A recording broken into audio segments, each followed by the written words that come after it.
Welcome to Geoff on Golf's Open Championship Betting Extravaganza, hosted by Geoff Fienberg.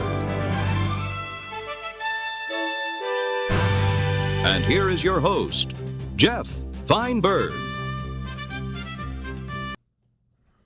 What is up, friends? We are here, the fourth installment of the major extravaganzas, the Open Championship Extravaganza.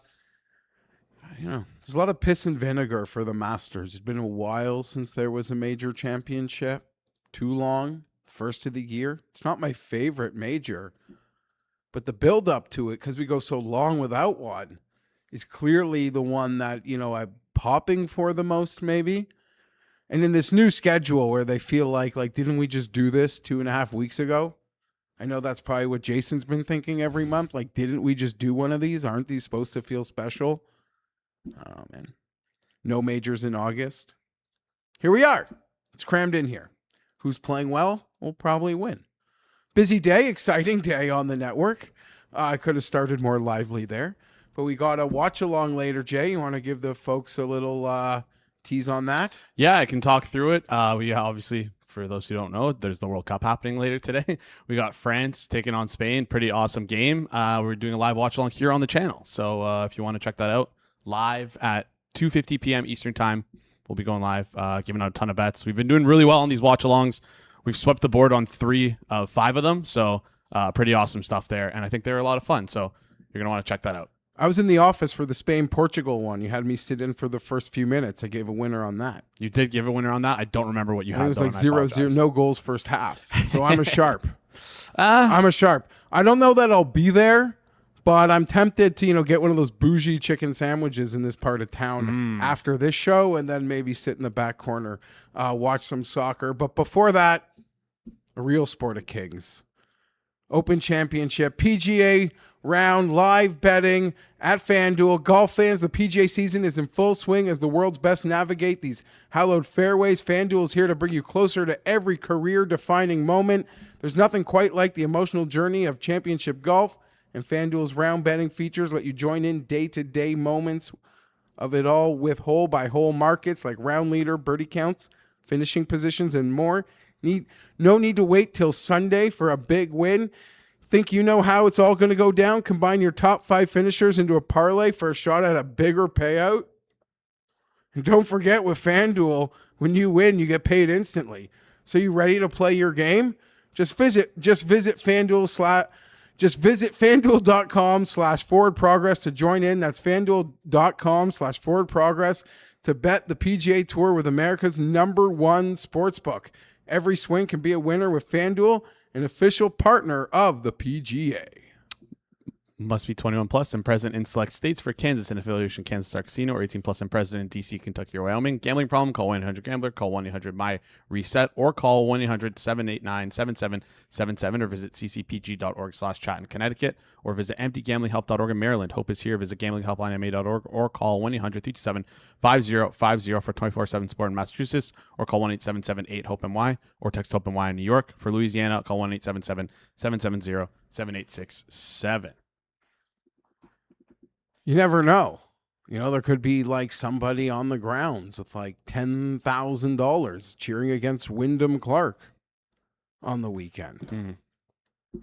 Claims made by a FanDuel ambassador. Here we go. Let's waste no more time. Open Championship week, final major of the year. Let's get it going.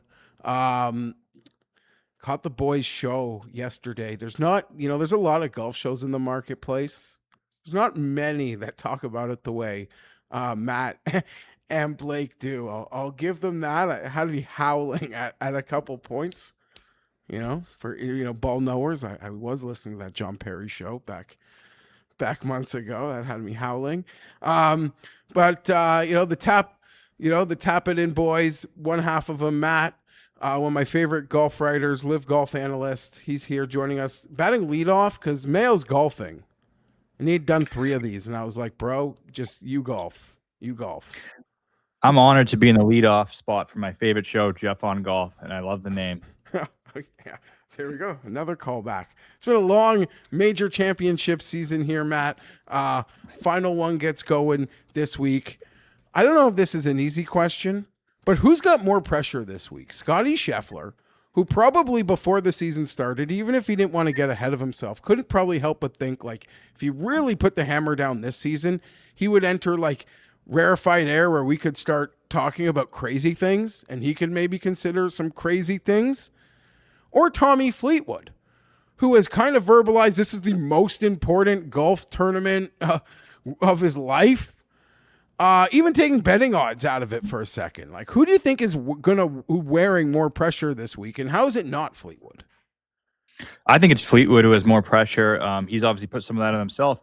With Scotty, this is the least amount of pressure he's probably felt in a major, considering the fact that he missed the cut last week. That takes a lot of pressure off him. And for me, people are really concerned about the missed cut. To me, it makes me feel like he's a little more dangerous, considering the pressure might be off a little bit. People have lower expectations.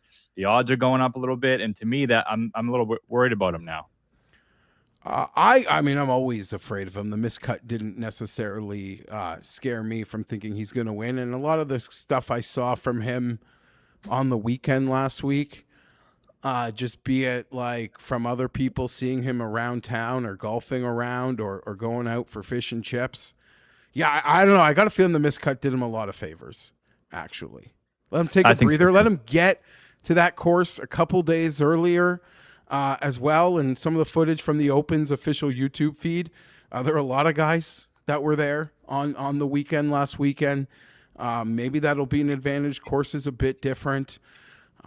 Before we get like deep into it, though, Matt, why don't you just give me your favorite prop, and then I can press you on some outrights. Favorite prop? I mean, I listed a bunch of them. I'm going to go first. Hovland top 10 plus 350. I'm just in love with Victor Hovland this week. I think it sets up perfectly for him. I love what he did since his win at the Travelers. His stats at the Scottish were great, and he had that perfect finish in that range where these past Open winners coming off a Scottish Open performance have done. Everything to me is pointing towards a Hovland first major, and I'm thrilled for it. I'm going to say the top 10 at plus 350, but I like him to win too. Oh, I love Victor this week. It obviously stood out like a sore thumb relative to some other guys. Doubled the number on the board this week. I thought that I might be the only person potentially considering betting Jon Rahm. And then listening to your show, I found out you were betting Jon Rahm. It's a bit of a mixed bag from John, but 25-1. A guy loves links golf, coastal course. I mean, you've already put the bet in, so why don't you make a hard sell? Because I have not really heard the case for him anywhere. I don't know if I love the case, but I love the bet. 25-1 for Rahm at an Open Championship. I said yesterday, if you could sign me up for that for the next 10 Opens, I think you'd probably win at least 2 of them. And I think that's a number you want to get involved. I mean, if Rahm's in perfect form, he's 8-10-1 at an Open. He's a great coastal player, great links player. He's off the tee, has still been dominant. His approach wasn't great at the Scottish Open, but like Rory, he's taken a lot of time off recently.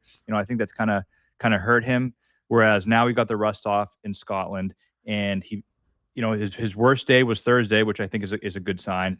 And to me, I mean, you can never count him out on links. 25-1, sign me up. I'll bet that every day of the week. And if he doesn't do well, fine. But at least it was a good bet, and the number was right. Yeah, I mean, there's just some inconsistencies. But I feel personally there's a chance this thing comes a bit of a more, I don't want to call it luck sack because that wouldn't be fair. But I don't know. I just feel like for as much luck as I potentially feel could be involved this week, and when you look at the historical winners here, tell you maybe there's not as much luck as I am thinking there could be. I don't know. That number is just like really tempting. It's really tempting. I haven't been able to pull the trigger on it. Matt, why don't you could throw anything at me here. Props, outrights, anything you want to throw out into the ether. Lay it on me. I got a couple things that will tie together. So I have my 4-man card here that I really am in love with, more so than probably any major this year, is Fitz. I don't see how he's not involved. Rahm, Bob Mack, and Hovland. I love those 4. And because of that reason, European winner, I saw a plus 112. Yes, I think it's a great bet. I do think we get a European winner. So to get that at plus money, especially when I think the 4 guys who I think are most likely to win are European, I love that bet. And then your guy, Joaquin Niemann, I saw this top South American minus 190. He only has to beat Nico Echeverria and Matteo Pulsini, -190. And I think he's going to play well this week. Win, who knows? But I do think he's going to perform well. Great course for him, great ball flight. His approach has been absolutely dialed. So I think that's almost, I mean, I don't want to say those curse words are free money, but damn, hits to beat Nico and Matteo Pulsini at -190. I've used Yako in my props on this show, my official prop in the last 2 majors. It has come home. I like that one as well. You got to ride the momentum of Yako off his first ever T3 in a major championship. If you, as long as you count the strokes and think he didn't cheat, I counted him. So there it is. Matt, appreciate you dropping by. Hopefully, Open Championship week treats you well. Thank you. Thanks for having me on. Let's go. No worries. I like a lot of some of the guys Matt is on. I actually feel like in my collection of guys I'm considering betting, I have this cohort of guys I feel no one is betting that I want to bet. And on the other side, there's like a cohort of guys who I feel lots of people are betting this week. Lots of people. Just scary. Has there ever been community wins in major championships in like recent years? I guess we'll say Tiger, because there had to have been lots of people on Tiger. I wasn't. I would say at least 2 of Brooks's had to be community. And even as he was winning them, there were still a couple where the numbers were pretty high. Even the more recent one he clipped. Brooks has won 5 majors. I was on his first 2 and then sort of turned on the guy. And then taking those out of it, I'd say Morikawa, Harding, Park. That was COVID. Memory's a blur. That one felt pretty big. I can't think of another one.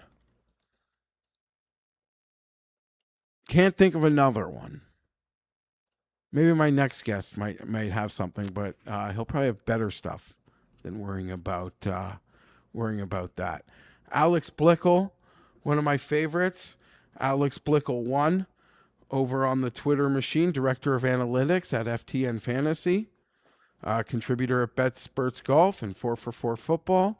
Sometimes you find that stuff on Golf Digest. Alex, what's up, buddy? No, very good. I caught maybe the first 30% of you in Mayo.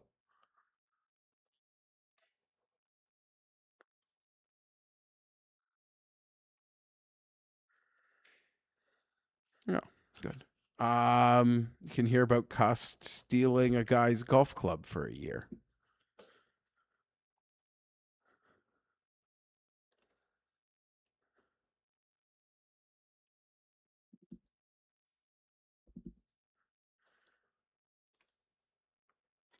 We'll see.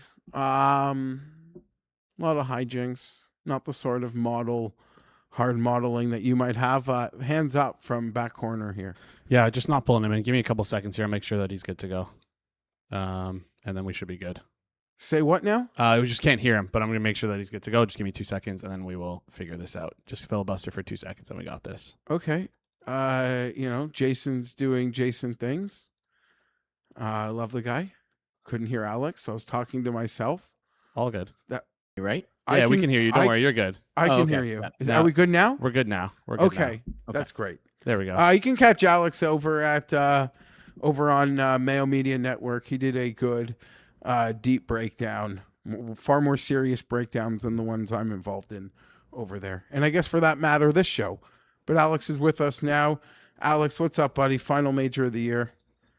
Yeah, really excited. I love the Open Championship. I love, either waking up early or staying up late to watch some golf, and it's just such a unique experience too from like a modeling perspective. This tournament is so much different than basically every other tournament of the year. We have a lot of, we've been to a lot of these places enough, so there is some level of data. A lot of changes to Birkdale, so those could be somewhat difficult to quantify. So, like, what you just go by your gut by the main model features, or what? Yeah, I do. I do two things. So the first thing I do is I lump all Open Championship courses together and just run a model on that. Now I do throw out St. Andrews because St. Andrews is so different than the rest of the Rota, but it's a nice strategy because you will learn a lot from doing it. Where if each golf course kind of tests players differently from the rest, and they all kind of have like their own individual signatures, then you just don't really get much of a course fit signal in any sort of way.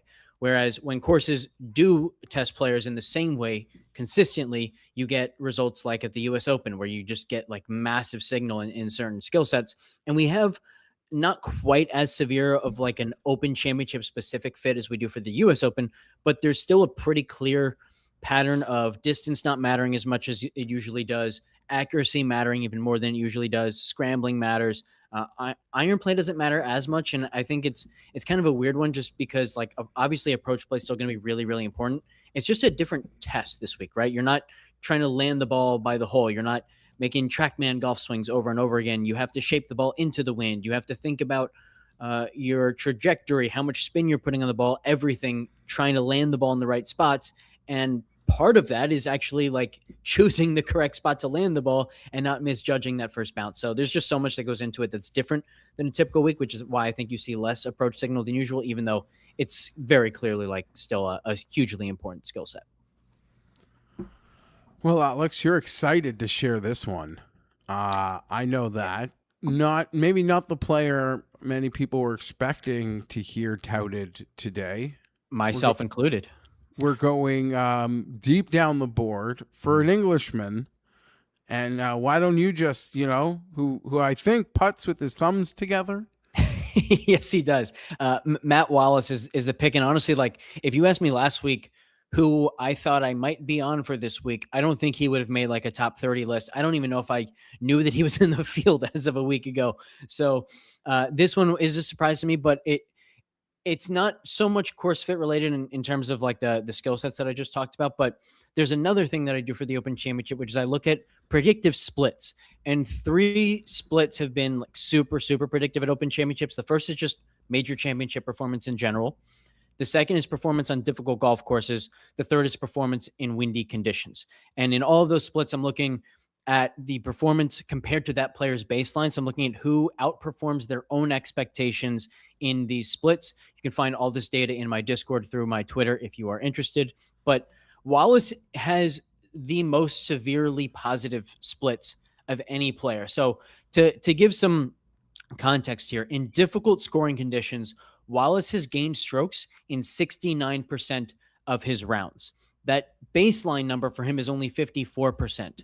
For further context, the quality of player who gains strokes in 69% of his rounds, just in general, is like Colin Morikawa, Tyrrell Hatton, Matt Fitzpatrick. Like that's the caliber of player that gains strokes that often. And Wallace is doing that in difficult conditions. He's doing it not quite that high, but gaining like way above his baseline as well in major championships, which like if you asked, 100 golf fans to name the 20 players who outperform their expectations the most in major championships, nobody would ever say Matt Wallace. Why? Because we haven't seen him like really in contention. So we haven't noticed, but you look at his performance in major championships, he doesn't even get to play a lot of them. But when he's played really high quality golf. And so I'm starting at the top 40 market plus 175 is what I was able to find. And I'm laddering it all the way up to the win because the few times he's been in contention, he's also played really well. So I think he's one of those guys where like, if 20 years from now we look back and say, who are the guys who like had the biggest underdog win in any major championship, Wallace is one of those guys who I could actually see that happening. So I'm doing the whole damn thing with him. Yeah, Wallace a dog, but just the official selection here is the top 40 plus 145. Plus 175, plus but one, yeah, sorry. FanDuel typically has really, really strong positional numbers. This is one of the few times I was able to shop and get something elsewhere as well. Beautiful. And then he said he's playing it all the way through that win for Matt Wallace. Any other outright bets? I know you're usually down the board guys that aren't being thought of. Like if I had just texted you right now, I wasn't hosting a show and I had to like guess like who Alex might throw back at me. Like I'm tempted to say these like high Hideki numbers. Might be a guy. Like I'm just trying to like who's Alex? Who's Alex betting? He's a common target of mine, but no, I don't have him this week. I have a shared outright with our boy Mayo though. So JJ Spawn is the one I'll give you. I think if I recall correctly, that was 75 that I got. I really like that one. He and I talked a lot about Spawn, where like everything about Spawn is to the upside. He's a really good fit. He's super accurate. His approach play is awesome. He's been good in difficult conditions, all that stuff. He's also a volatile player, great in contention, but man, when it goes bad for him, it goes really bad. So I'm not touching anything for Spawn other than an outright and maybe like a really contrarian DFS play. I know Pat, having chatted with him for 2 hours yesterday as well, is quite high on JJ Spawn. You could see it. You could it makes total sense as to like how good JJ would get around here. Pretty clean. Other than that, like what is the most? So I guess based on Spawn and Wallace, there is clearly a certain type of like player profile, and you're buying into the fact that this thing can very much like get wild cardy in terms of handing out the trophy. Yeah, so again, like to talk more about Spawn, he's so odd because a lot of his splits don't actually look good, but a lot of his splits also you can then point to like, okay, well, he's not good usually, but when he was good, he won the tournament. So, he won in Valero, difficult conditions. I think that's actually like a really good comp for this golf course, not because the golf course itself is similar, just because the skill sets it requires, what it asks of players is pretty similar. He won a US Open, so like he can play when conditions get tough and when there's so much pressure to hit the ball off the tee where you want and to avoid those big misses and even small misses, right? Like sometimes on these golf courses in the Open Championship Rota, it's not even about avoiding the big miss. It's about avoiding the small miss in the wrong spot. And in most of those cases, that means avoiding the pot bunker. So that's half about executing the swing that you're trying to make off the tee. And it's half about choosing the right shot and the right club off the tee so that when you miss a little bit, you're missing by, rolling into fairly harmless rough with the right angle to bounce it into the green, or at least find the correct miss around the green so you have a pretty straightforward up and down and not missing in a pot bunker where you're chipping out sideways. Alex, thank you very much, buddy. Matthew Wallace, it's coming home, as they would say on Sunday. And our boy Tim Anderson, he does his players who can win 3 and his players who can't win. He put a little spin on his can't wins for this Open, Alex. He just took all Englishmen. He's saying no Englishman can win. Is the World Cup, is the Englishman Open Championship drought longer than their World Cup drought? Oh, that's a good question. I would guess not, but I don't know. The World Cup drought is 66, but like it also only happens every 4 years. So yeah, I don't know if you can compare. Yeah, so that will be pretty intense. Like the number of Open Championships versus the number of World Cups, maybe, but Jeff, do you think Tim knows who Matt Wallace is? Yes, I do. I don't know obviously the that. last Englishman to win, I guess Nick Faldo, right? That has to have been the last. That's what the chat's saying. Yeah. Yeah. That does make sense. So we're going to like the 80s. Long time.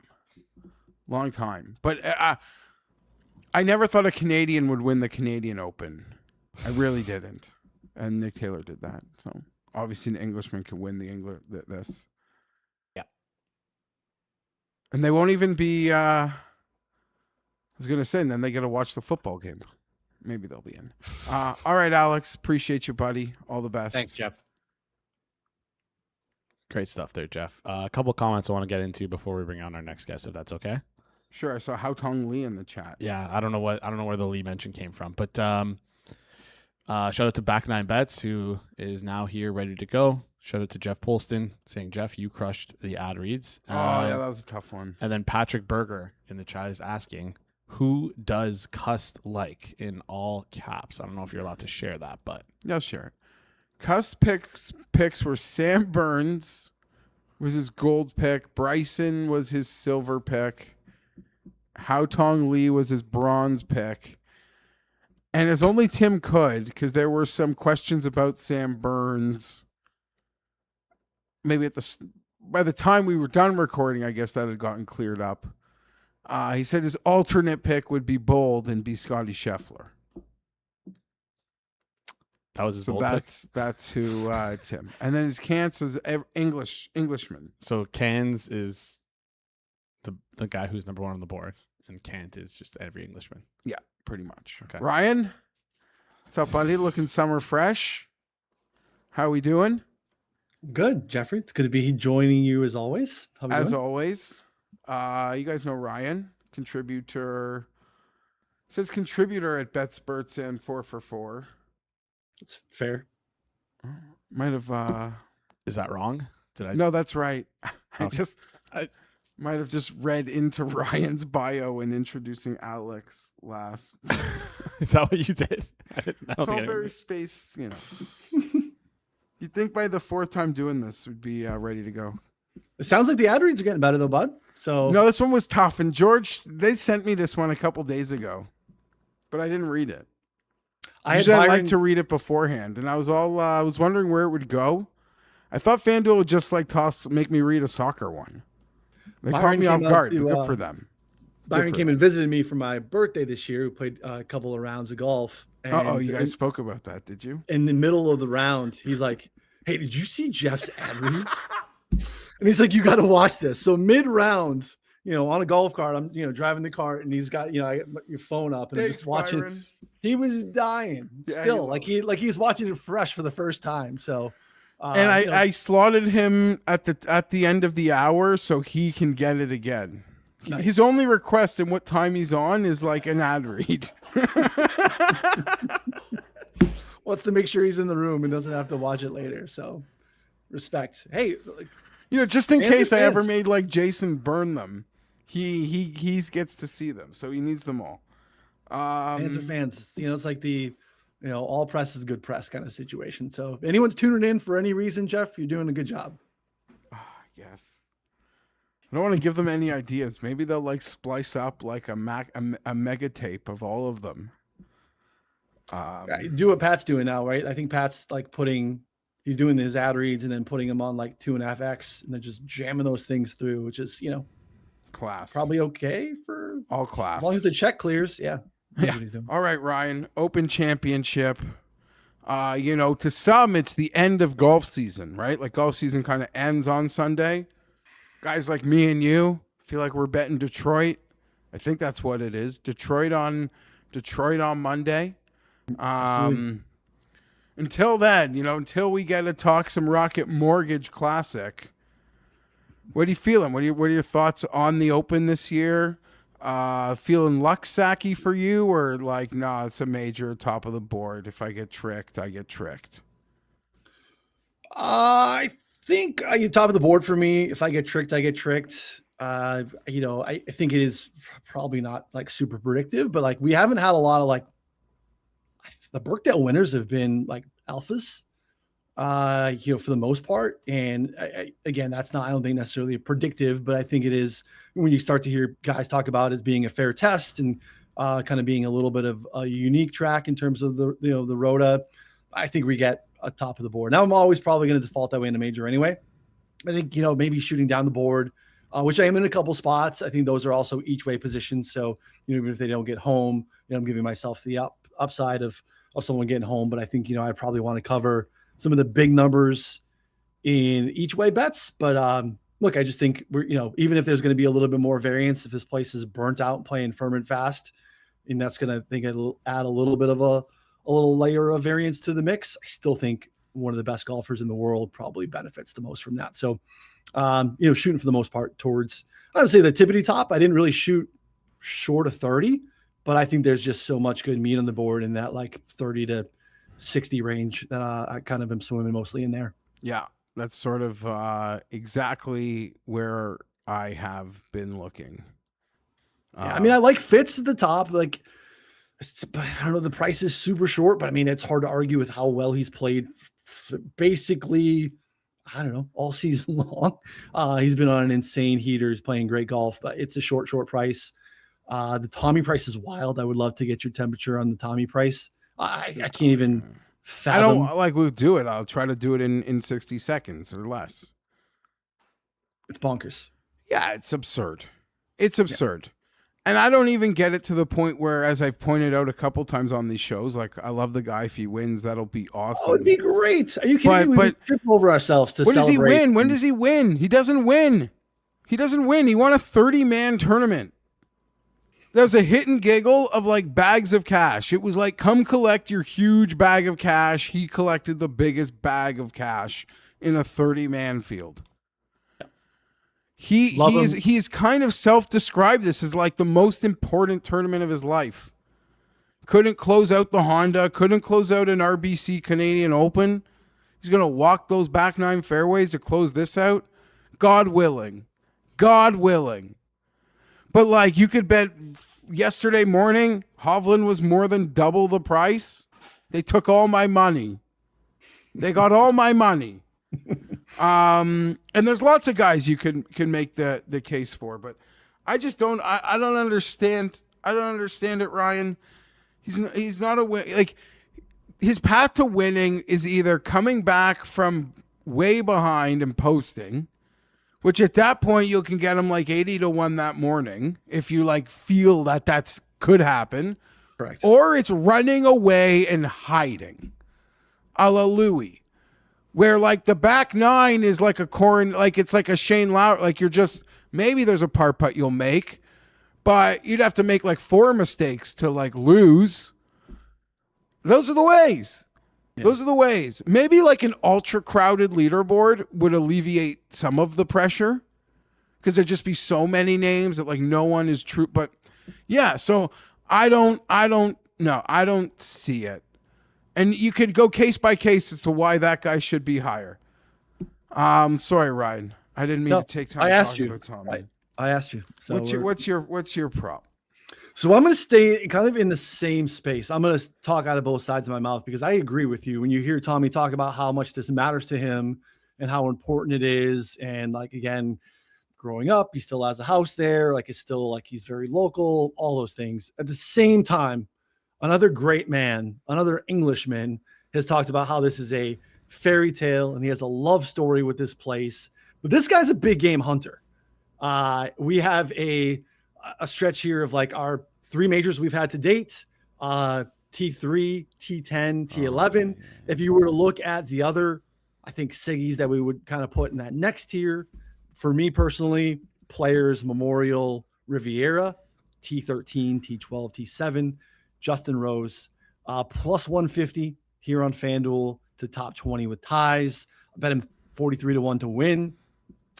Just again, he's a guy that doesn't typically model very well because there are just some unpredictable nature to his game.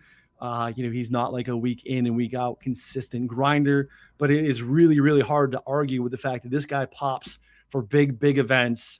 Again, taking less than driver off the tee a lot, I think is going to help him. He's a really good short game, around the green, short grass player. Obviously, great fescue putter. Love Justin Rose at plus 150 to top 20 with ties.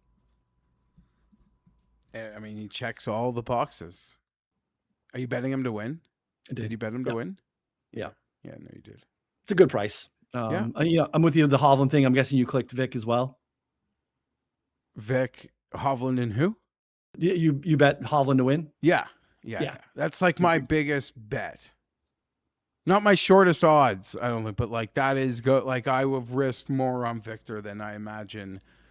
Even if I go down the board shorter, I don't think I'll risk that much on a golfer. Yeah. I'm firmly on Hovland too. The ball striking, 87.5% of his. I'm worried round. He's now like way too popular, but whatever. Yeah, he's getting smashed. You can see the FanDuel number short, but yeah, the numbers have gotten crushed. We're not 2023 late summer ball striking yet, but it's been a while though. We've been on a run. Nice. Yeah, and it's actually his splits, his short grass chipping, pretty solid. So with you there too. But I love the Rosie play. Awesome. Jay, you're marking down the plays? Yeah. All right, Rye. Appreciate you, fellas. Appreciate you, buddy. Thanks for rare. You joined me on all these, so I really appreciate you for that. Always, my friend.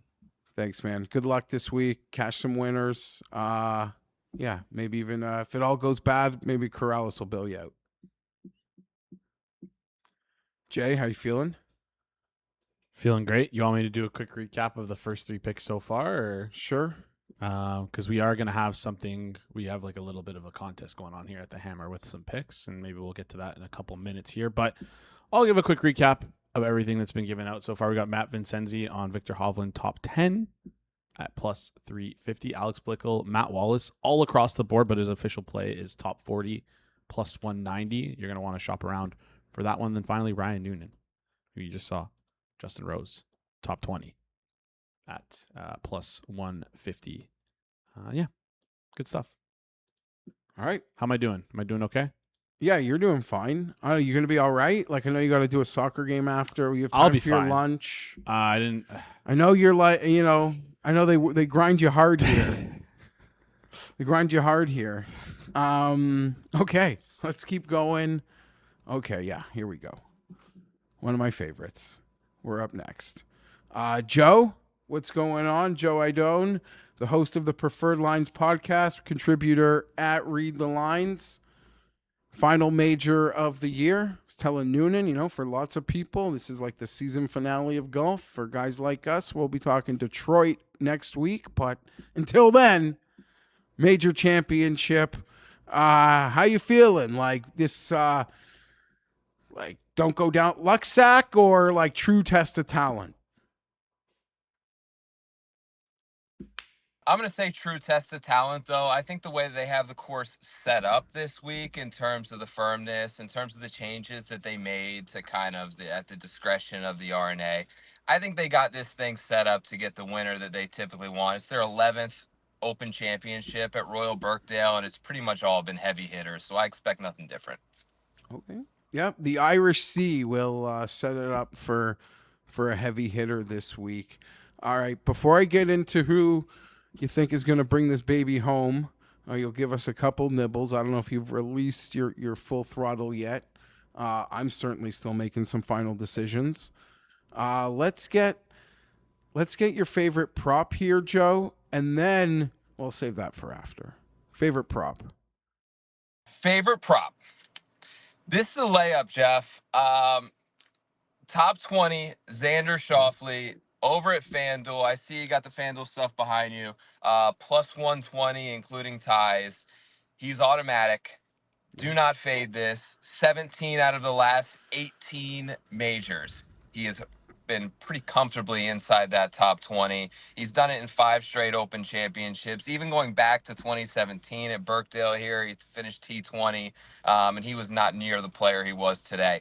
Now, I would say that this number is tied to your benefit based on his win equity and where they have him on the odds board. He's just not producing and like flirting with that victory and mixing on a Sunday like we would expect. But he's been comfortably like right inside this for the last 3 majors. He's so consistent, weakness free. Xander at plus money to finish top 20 is my pick. Yeah, I mean Xander on like the first 2.5 pages of a leaderboard. It's like a rinse and repeat. And I'll full throttle.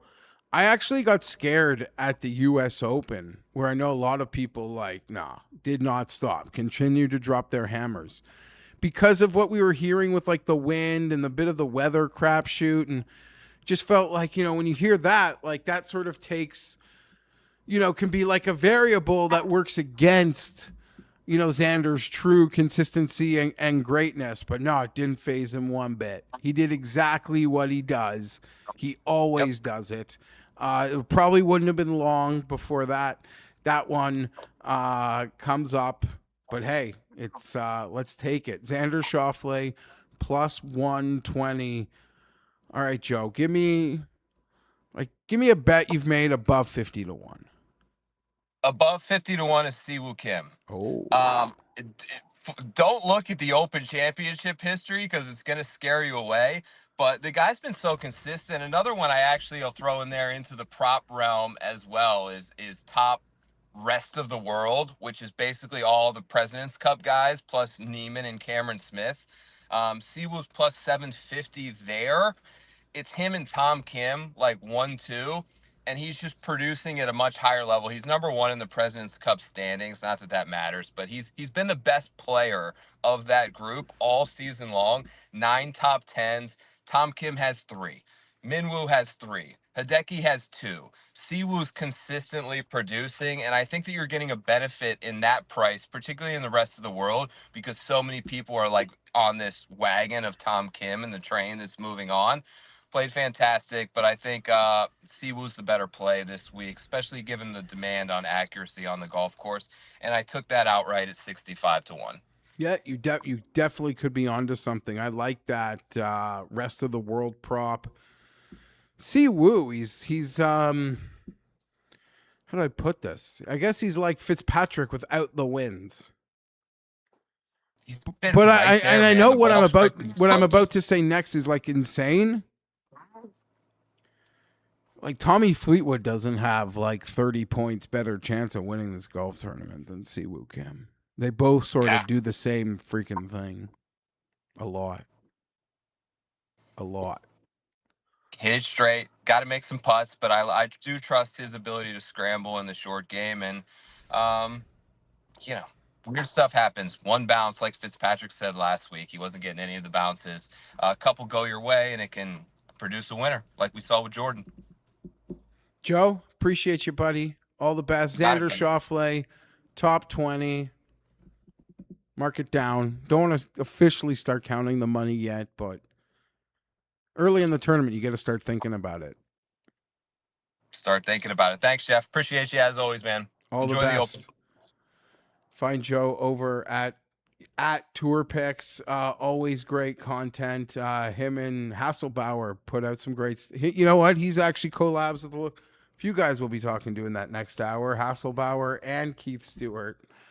But until then, we're headed. You got something for me, Jeff? Yeah, I'm just curious. I'm sure the people see Jeff right now reading from his phone. I prepared you a little guest list with. Yeah, I'm reading it off my phone. Yeah, it's good stuff. That's good stuff. I hope the chat appreciates that as well. Can't wait. I also previewed the intro. I wrote the intro for the next guest as well. Oh shit! So is there something there? No, I wasn't gonna mention the fact that the last time myself, and you hung out, you did big time us, but that's okay. The shtick is like, didn't he call you out the last time to get a new bit? Wasn't he even part of like? I don't know. Ask him. I don't know. Ask him. All right. Well, up next, this is written by Jason. Ian McMillan at Ian MacBets, senior editor at SI Now and SI Betting, on the quest to bet 100 every day for 365 days, 52% of the way through. Ian, how are you? I'm doing well, Jeff. 52%, is it? I didn't even know that myself. I know I recently passed halfway, but yeah, I do actually kind of respect Jason now. He's making the bit the fact that I've told him to stop the bit and continue the bit. So that's not bad. No, as you said, like you could throw this in like once in a while, it can play, but it's just all he has. Yeah. Anytime. Now, when you are on with which I guess in golf season can happen more. I don't know, Jay. I don't know what to tell you, buddy. But yeah, 52% of the way. So congrats to you, Ian. I don't know. I think you're battling. You're doing God's work there. Yeah, I'm battling. Listen, I still I'm not bankrupt yet. I'm not living on the street. I'm just hovering around zero. Unfortunately, from a content perspective, just hovering around zero isn't great. I'd rather be winning a ton of money or be down a ton of money from a content perspective. But from my life perspective, I guess it's good that I'm not down a ton of money. I'm just kind of, up 100, up 200 for a few weeks, and then I'm down 100, 200 for a couple weeks. And the funniest outcome would be if you fell exactly on $0. Like that would be hilarious. That'd be the best outcome, I think. Yeah. Or like lost like a full Nadu unit, maybe. What's a full Nadu unit? $1. Ian, I got it. Now I'm going to use this opportunity to not just, put air in Ian's tires, but my own. The Masters and the PGA Championship extravaganzas were very successful, Jay. all the units. U.S. Open, not so much. Not so much. Shouldn't even maybe be discussing this. I think there were 3 or 4 winners. We can discuss it. We're fully transparent. Yeah, fully transparent here. 2 of them are talking right now. 2 of them are talking right now. One of them happened to be myself, Joachim Niemann. He overcame the penalty and was amazing. And Ian, I believe, gave no hole-in-ones. Yes. Which I can't victory lap too much because I think it was minus money. So I think it was like -1. Yeah, it was like right around a pick, but whatever. The sheet didn't have much green on it, so I'm acknowledging green. I'm acknowledging green. And you're here in Toronto or still up north? No, I live in Burlington now. Okay, so sorry, so yeah, I knew GTA that. area. So you are, but I'm it's no still like the longer, hottest day ever in Burlington too. Yeah, it's pretty hot here. Thankfully, my desk here is my office is in the basement, so I'm staying pretty cool down here. But yeah, it's a hot one out there. I just want to say, Ian, did you know that you're close to Arby's? Arby's? Yeah, you're close. This is like Who gives a shit? Arby's is the worst fast food chain there is. Hey. Okay, Arby's? What do they do? Like roast beef sandwiches or something? Gross. Jason wanted me to have to pay up a bet with eating some Arby's, and as someone who kind of knows the Arby's situation, curly fries, I had to let him know there are none. Like there are none in Toronto. Maybe the closest one is Burlington. So okay, well, that's all. When I finally come to check out the office, which I keep meaning to, but I've been busy. No, you don't have to bring me some Arby's. I can bring Arby's. Specifically a meat mountain, please. Coagulating Arby's in the car is not is not it. All right, let's keep the winning ways alive here. Okay. For Ian, favorite prop. So I'm going to be a little bit more bold than last time. Now, obviously, the show is from FanDuel, so I assume this has to be a bet on FanDuel, right? Because there's 2 different bets I'm looking at, but one's not at FanDuel right now. Is it like a major market? Yeah, I'll give you the one that's at FanDuel, then maybe I'll just toss out the other one as a bonus. Yeah. Okay, so I'm going to go Jon Rahm to miss the cut plus 280, which is at FanDuel. If you're in a place I can bet miss cuts. No faith in Jon Rahm. His approach play has been terrible. He missed the cut of the U.S. Open. What was he? T50 last week? T36 last week, but still lost significant strokes with his approach play. His chipping has been bad. T34 at the Open last year. I'm out on Jon Rahm this week. I think he's lost. So plus 280 for Jon Rahm to miss the cut. I think it's a pretty fair price. So I'll be honest, I'm not out on Rahm. I've actually part of me's considered betting him. I've really seen no one picking him to win. And I just thought maybe the number would get above 25, which is possible. He's a great links player. He's a great coastal player, but he's easy to cross off the list as well. And I agree with you. Something might not be right. I think he's having a 4th kid soon. He's got $400 million. Yeah. I don't know. I could see how, it can play off as a fade. I'd also acknowledge it feels like he's had one bad hour in the tournaments that destroy him. Other than that, he actually plays quite well. But I like the strategy of going after a big guy to miss the cut at Birkdale. I did Bryson DeChambeau the first 3 majors of the year, all 3 of those cash. Now the numbers kind of adjusted down. So now Rahm's kind of at the price. Are there any other of these elites that you're tempted to, take on that aren't playing great at the moment? I got to bring up the list in front of me. Is there anyone you were thinking of? I didn't mean to put you on the spot, but no, I just think maybe it's not a dumb strategy to play a couple of them. I don't want to eat into your Miss Jon Rahm to miss the cut profits. I hate to do it to my boy. Don't like Xander this week. Yeah, that one doesn't. That's a tough one because the sports books might know something there because even when he hasn't played great before, they still don't do this with his outright. We just had our boy Idone on before who gave the free square, I guess, in Major Championship Golf, which is the Xander T20. But it's plus money because of, where the outright has gone. Yeah, I think I'm just going to end up staying away from him and maybe bet against him. I didn't see who he's paired with for the first 2 rounds. Maybe do a 3-ball bet. Maybe bet on someone else in his group. But yeah, I'm usually a Xander guy. Usually bet Xander almost every major. I'm staying away from this week, which probably means he might win. So, I do really want to. I want to really quickly give out the next prop bet. Do it. Which FanDuel should get up. It is somewhat of a major market. It's a regional market. FanDuel has a ton of countries for top player from all these different countries. They don't have France. Give me Victor Perez to finish as the top Frenchman. I think I got him at plus 135. So FanDuel, get that up. They do have a lot of top in regions. I think they have every single country except for France. I wanted to bet Victor Perez somehow this week. Back-to-back T9s. He's actually been playing some solid golf. I was actually looking to bet on him to finish as top live golfer. I thought about that as a long shot, but he's not listed for top live. So I don't know if because he was a late add-on sports books, and this is not just FanDuel, this is all sports books. I can't find him anywhere for top live. Has he recently left live, or is he just not because I know he just. I was bitching at the U.S. Open that none of the sports books had Neiman in the PGA Championship in the top live. Granted, he didn't finish at the top, so I would have lost that bet. So I don't know. I don't. And the thing is, you're worried if I message a sports book asking for Vic Perez in the top live market, I'm not going to get the right, let alone a number that might have been fair without me having to ask. At that point, my knees are cut out from me. Yeah. And I'd rather not ask. But I like that shout. I'm a big Vic Perez fan. His agent's a local guy here. Vic Perez's agent is local to the GTA. Yeah. Oh, yeah. Wow, what a small world. How do you know that? I know some people that know him.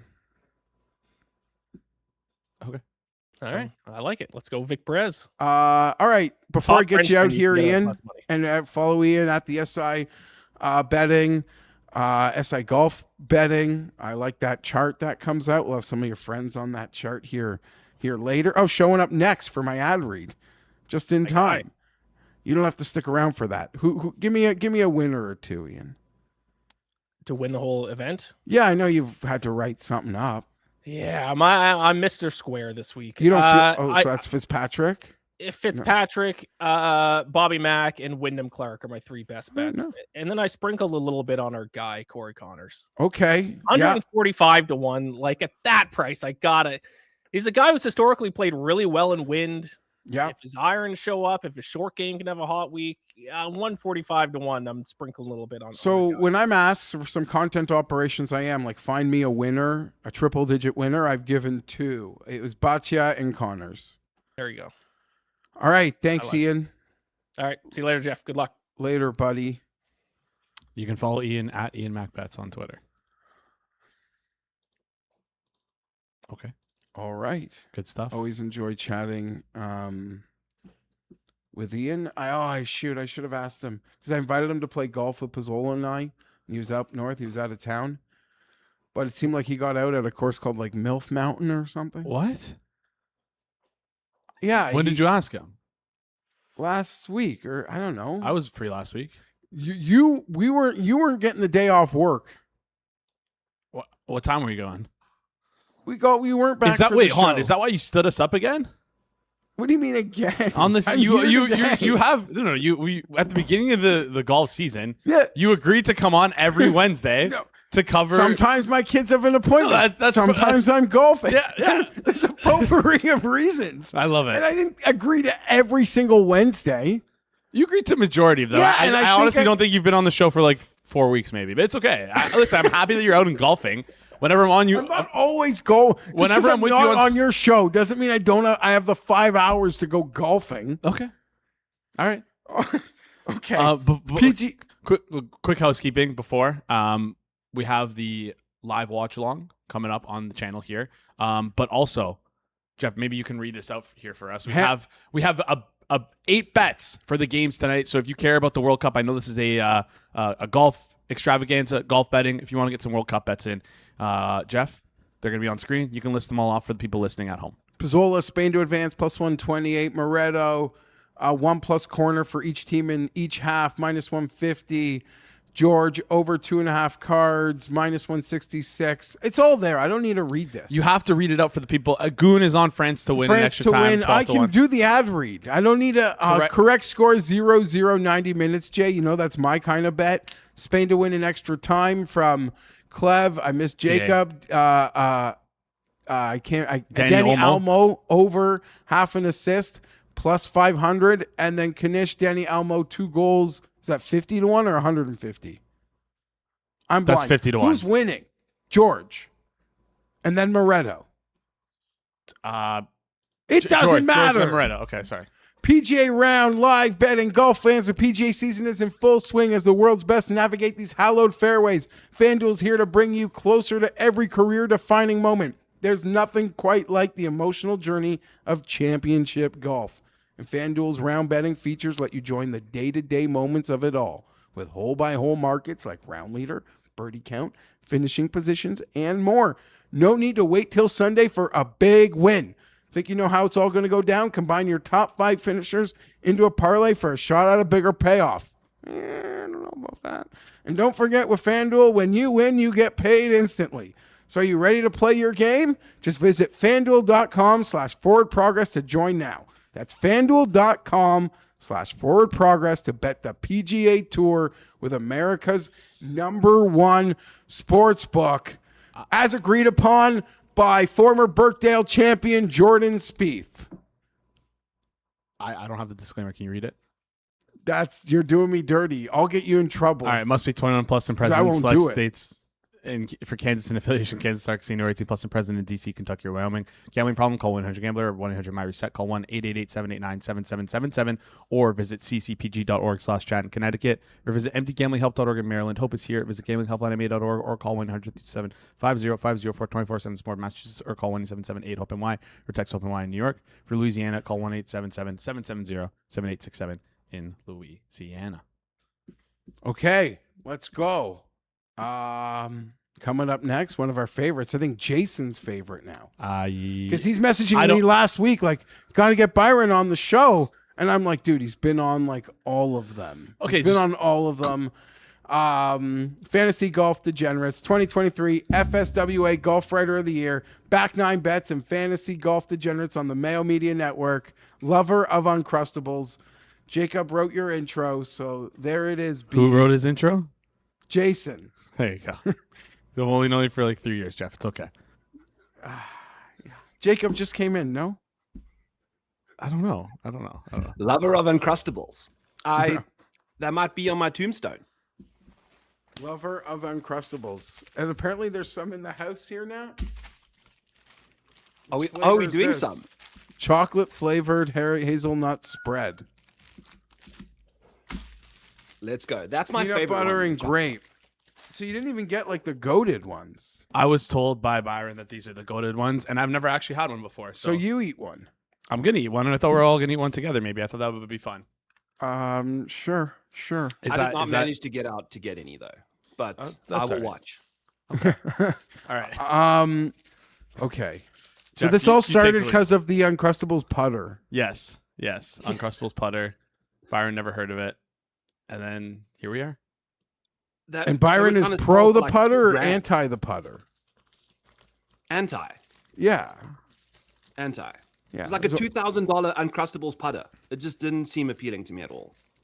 I mean, I'll miss 5-footers with or without it. With the All right, putt-putt Byron, you get Jason eating. Are you eating it? I'll eat it right Everyone now. is eating one of these things. I've He messages never me had a one week before. ago. Sorry. You had one before? I'm like, I got 3 kids. You're asking me if I've had an Uncrustable. I genuinely didn't know if this was a Canadian thing or not. But don't you see like all the football players like? Yeah, but we have the American feeds. We have American feeds. We're in Canada. It's a different country. I don't know what you're talking about. Do we have Frosted Flakes? Yeah, I don't know. Like sometimes we don't have the same stuff as the Americans. Like it's just It's Smuckers. Anyways. Okay. I don't know. Sorry. Cheers. And I think you've had it out for too long. Do you like it? It's a peanut butter sandwich. It's great. Yeah, it's good. Simple. Would recommend. It is. Easy enough. Everyone's all about when wondering you take why, out the and they're free like, okay, Jason never heard of these things until a week ago. All right, Byron, enough of that nonsense. Wow. What do we think? Open Championship. I know you bet Matt Fitzpatrick, Justin Rose. Who am I forgetting? I've got a couple futures on Goddard it's which I'd go to now, even at the current price. I think he's just playing way too good in the links environment as well. And then I've got a Tom Kim that we added on the Fantasy Golf Degenerate show at 100, Harris at 80, and then the guy that I want to chat about prop wise as well is we can ladder him all the way. It's I was going to go with Xander Schauffele top 20 plus 120. Joe Idoni ripped that from my hands as I was watching that. So love that bet as well. I think on the Master Show, I mentioned you could get Xander plus 700 for top 20 in all 4 majors. And yeah, we are, this is payout season for me now. So we need that to come through big time. And then Brian Harmon, I don't understand the price here. It doesn't make sense to me why he's priced at 115 to 1. I don't understand why you can get him for a top 20 at plus 280 when he's finished inside the top 20 in 4 of the last 5 Open Championships. He is a mudder. He's these guys that just hits it low, hits it straight, and off we go. So the man knows how to play good golf in links conditions. He's got 2 top 30, 2 top 20, 3 top 25s at like the RBC, Charles Schwab, and another short venue, which I think it seems a little crustier than Uncrustables this week over at Royal Birkdale. So I think we're going to expect boys like Ryan Harmon, Rosie, Henley to just find fairways and see them hitting 315, 320-yard drives this week. How close of attention are you paying to the weather, Byron? Relatively close attention. So far, it seems like we're just getting calm conditions in the morning and wind in the afternoon. It doesn't seem like we're getting anything different. It doesn't seem like there's a wave advantage yet. Obviously, first round leader bets and stuff will be done Wednesday afternoon-ish, evening. But so far, calm in the morning, breezy in the afternoon. Nothing too crazy. Okay. And what was the official derivative from Brian Harmon there? Plus 280, top 20. You can grab the top 10 market. You can grab the top 5 market and just go and bet him to win the damn thing as well. I mean, he's in the triple digits. So I think you can't go wrong with the Harmon. The price point is just absurd, in my opinion. I don't understand why they're pricing him like this. And there's like clearly a specific type of like player profile that you believe is like totally unequivocally live this week, might even have the advantage, right? Like that Tom Kim. Just these guys. Russell Henley, Justin Rose, Brian Harmon. Clean plotters. Now, it doesn't eliminate guys that I think the way to kind of describe that, Jeff, is like distance isn't a prerequisite this week, where it means that a lot more people are live. I think obviously Aldrich getting 2-iron stingers, Gary Woodland, Rory, those kind of things around here are going to work out well. But the guys that can just keep mashing driver like they normally do are going to have success as well. Do you have thoughts on the winning score? Kind of put you on the spot. Even unrelated to a bet. Like, I'm not asking for like an over-under. I actually couldn't tell you what the number is, but you just like, if I put you on the spot for minus 14. Yeah. I don't see the weather being that ridiculous. I think it's going to be just fine. So I think with how, I don't know. Does the firmness impact how difficult this is going to be? Does it make it gettable if you sun run with fairways and green regulations this week? I don't know. I think the less wind there is, the easier the scoring gets. So I'd probably say 12 to 14. All right. Well, Byron, we always try to give him a show because we appreciate when he comes on.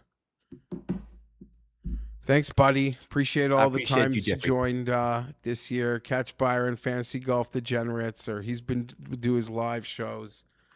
Help you win your DFS games. More information than like I could ever hold. This guy's got in his pinky.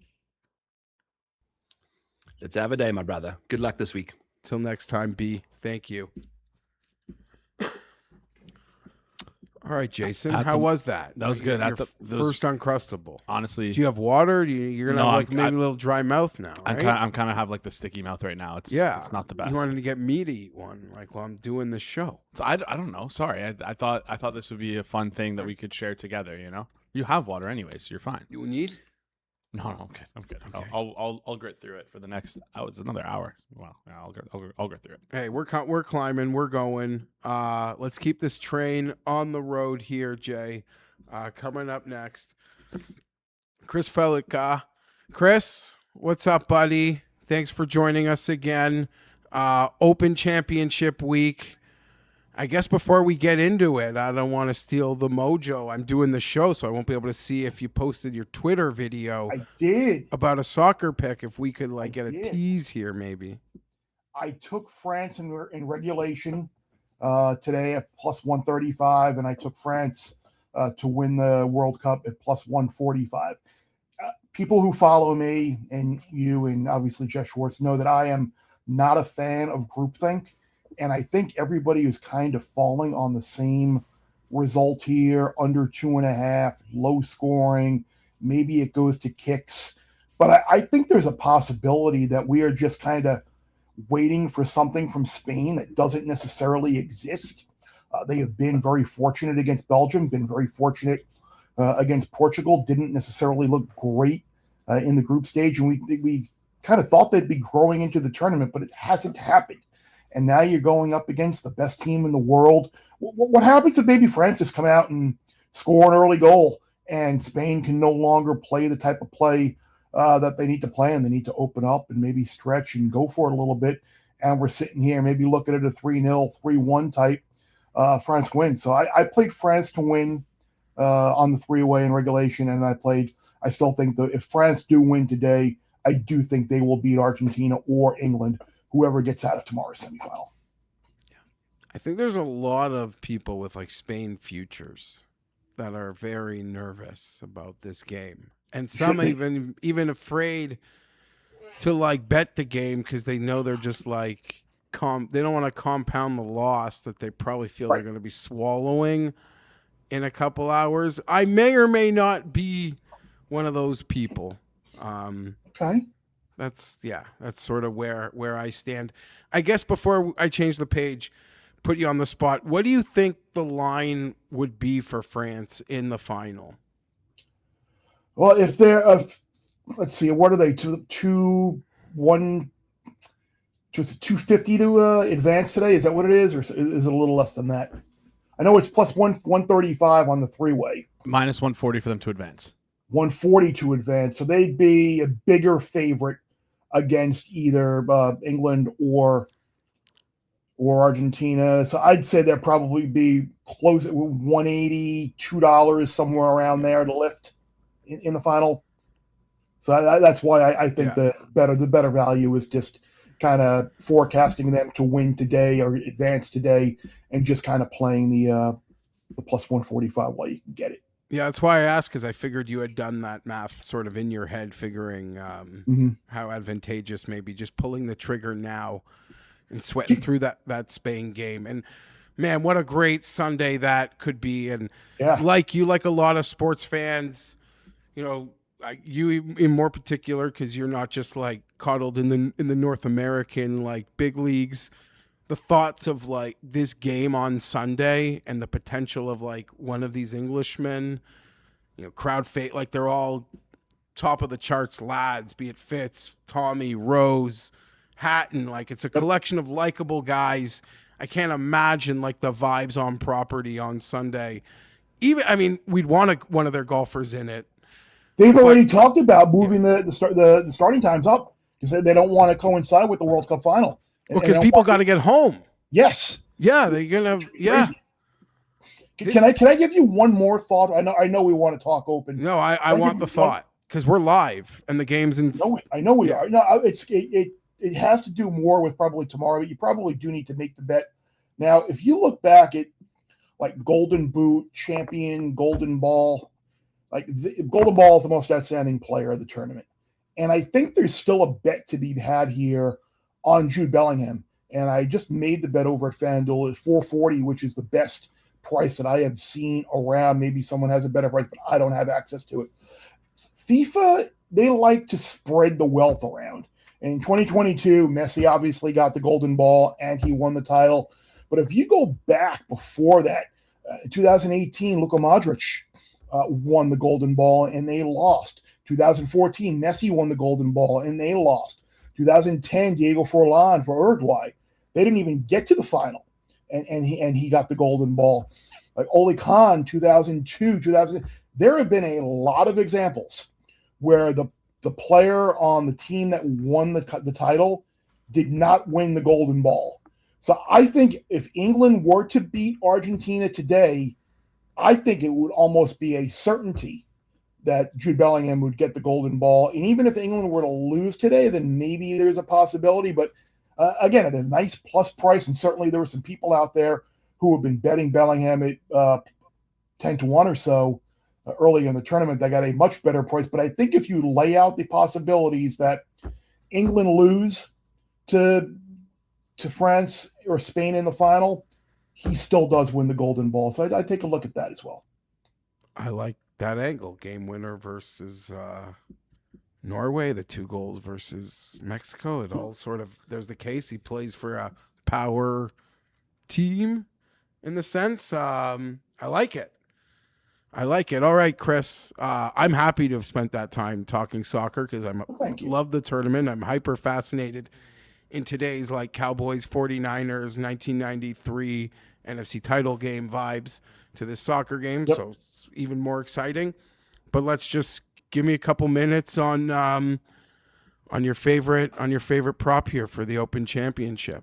I think this is always a fun tournament, and I had the good fortune of covering, the Open from 2009 to 2015 before ESPN ABC lost it. So I've been over there for a bunch. And one of the fun things that I always like to do is you get a total random first round leader in a lot of these events. I can remember, and Scott Van Pelt has shared the story as well. I remember sitting in the tower with he and Tarico and Curtis and Zinger and those guys. And because Shiv Kapoor was still on the course at Muirfield. Yeah. And Shiv Kapoor wound up being the first round leader. So we had to stay on the air until about 9 o'clock at night because we couldn't go off the air while the leader was still on the course. And so Shiv Kapoor was your first round leader. And then he wound up, I believe, finishing last amongst anyone that made the cut. But he's a massive price.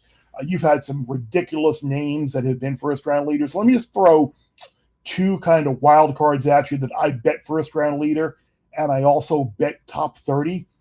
Jacob Bridgman is someone who I have a very good friend who is very successful betting golf futures, and his model actually has Jacob Bridgman as like one of the 10 most likely winners. Which he's like, I don't know what. And full disclosure, he had Aaron Rai as the 6th most player with the 6th highest value in the U.S. Open. So that or the PGA rather, I should say. So that leads to me to believe that his model is saying things. And I asked him, I said, Eric, what is your model see here? And he said he thinks it's just the scrambling type ability and the iron type demand of this course that probably leads him to having a positive EV according to his model. So I played Jacob Bridgman, top 30 and first round leader. And the other guy I played was Haotong Li. You remember last year he posted a great finish. Last time the Open was at Birkdale. I think he shot a Sunday 63 and nearly won the damn thing. He's someone who, with Prodigy, kind of got derailed a little bit. And in the major championships lately, he's played very well. So you can get him around 125-1 first round leader, Bridgman 110-1. And then if you look around, you can find like top 30 markets where they are both better than 3-1 to finish top 30. So those are the kind of off the radar, off the rails type players and props that I have played. Obviously, 19 in the last 20 or 16 in the last 17 slams, I think it is, where you've had Xander in the top 20, and he's plus money to be in the top 20. I think you're getting a great price on Scotty to win this week because of the miscut last week. But the one thing we will know for sure is we're going to be sitting there at around 4:35 in the morning on Thursday, and there's going to be some guy that you've never. And here's MJ Duffy on 17 for eagle and a share of the lead. Like, you're going to get someone ridiculous like that, and that's what makes this, in my opinion, the most fun slam of them all. Yeah, a couple years ago, Dan Brown stole that first round leader. I forget who he clipped. I know there were a lot of sad people on Twitter, but to your point, 4:30 in the morning on Sunday, and unlike the Masters, it's its own thing. This is obviously a very serious tournament, but it's way less serious than the Masters. I don't Correct. know, right? And I don't know. I enjoy watching the start of this tournament more than I enjoy watching the start of the Masters. And the difference is just golf all day and going off the tees all day, and I think the attitude and the environment of the patrons / fans is a little bit different. It's a little less exclusive, where it's the oldest slam major.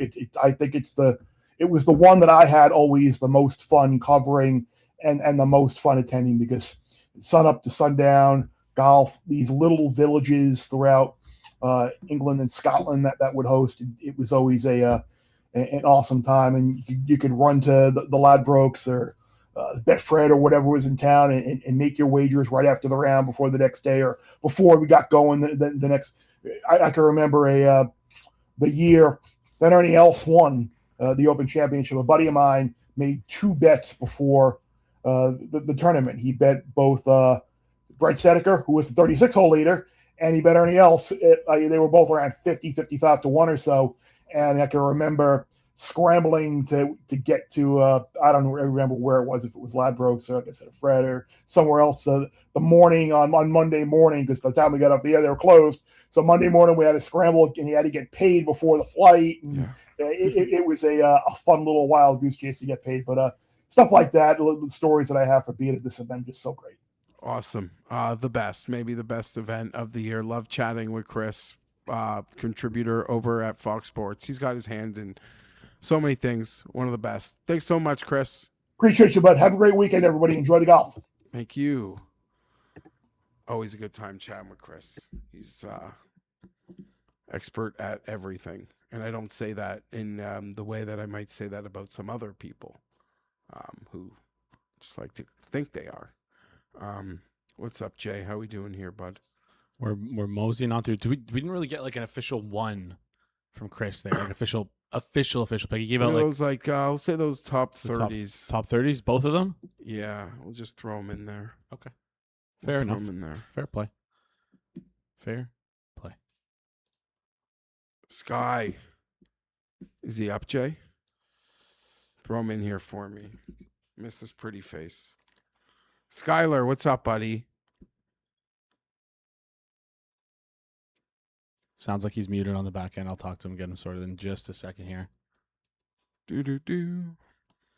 A lot of people in the chat are asking for GRP, which is pretty crazy. They say they want a real pros pro, a guy who bets teams, not numbers. Hey, that's out there. I guess he's been talking about it. No, I don't. We're talking about what? Nothing. We'll get Skyhook here in just a second. Maybe I'll quickly recap everything that we've given out so far. We got Hovland at top 10 plus 350. We got actually, you know what? I think he's here. Yeah, let's just get him in. Let's see if we can get him in here. There we go. Just give me 1 second and we'll get him on screen. There we go. Skylar, what's up, buddy? Jeffrey, you got me now? How we doing? I'm doing wonderful. It's good to see you. Summer treating you well? Yes. Yeah, we got. I missed you at the PG or the U.S. Open. We were doing some family travels, added a baby boy to the mix, so we're too deep now here, just chaos. Too deep. Little zone coverage. Or I guess you can still run some man coverage instead of the zone. You got to play previously. Congrats. I saw you, like many, were on Tom Kim last week, so I guess it makes going into the Open, the accounts are a little more full. You maybe trust yourself, you trust the board. It's always a great feeling, Sky. Congrats, buddy. Thank you. We had that. We had the Victor Hovland recently Yeah. together too. So it's nice to get a little hot into this last major of the year.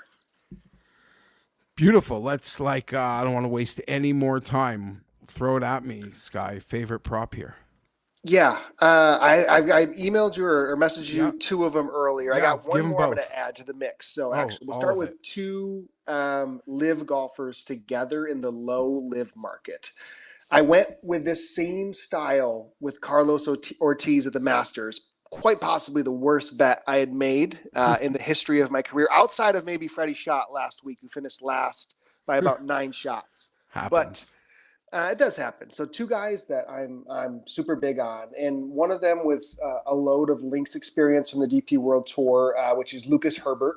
Lucas Herbert, I think from a talent perspective, he was the type of guy who, when he left from the PGA Tour to live, like those kind of ones, him and like a Burmeister, like devastated me because I think their talent could have been, really near the top tier. So to get them in these spots with odds that are still, at least worth chancing. He's 20-1 right now on FanDuel in the low live market. He had 9 birdies in 2 rounds at the U.S. Open, despite missing the cut. He's been electric with an approach all year long, and he's always been a really good short game player. He won a difficult Irish Open. He was 15th at St. Andrews a couple years ago. So I think he'll step up well from this type of test. He's talking about eliminating the driver completely from his bag this week, which I think would do him good if he needs some accuracy. So he's the first one, and we're double dipping that exact same market with Scott Vincent, who I believe on FanDuel is now out to 27-1 in the low live market. I'll probably play these guys first round leader too. Scott Vincent is the best putter on the planet right now. If you trust live stats, which they're tough to make sure you go to the well with them, but putting is a make or miss type of stat, right? And he must just be holding everything. He is legitimately almost a half stroke better than any golfer in this field on the entire year. And I think there's legs that we see kind of a putting contest. Of course you have to save yourself from par, but your birdie looks, this firmness might not be short little looks, and it's going to be difficult to land irons close. So if we get that style of test, I'm fearful, of course, of the top. I think Hatton, the most of the live guys, scares me.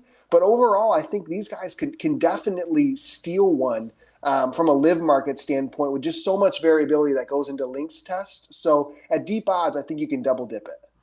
Surprised on the Vincent shout. The Herbert one, he's kind of been trending. That one caught me by less surprise, but I like where you're headed there. Obviously, there's, maybe vulnerability at the top of the live market, which can allow that door to swing wide open, Sky. I mean, geez, while I'm talking to you here, anything else you want to drop on, be it a bet or maybe a DFS thought, anything that's just riding your mind on the Tuesday of Open Championship week?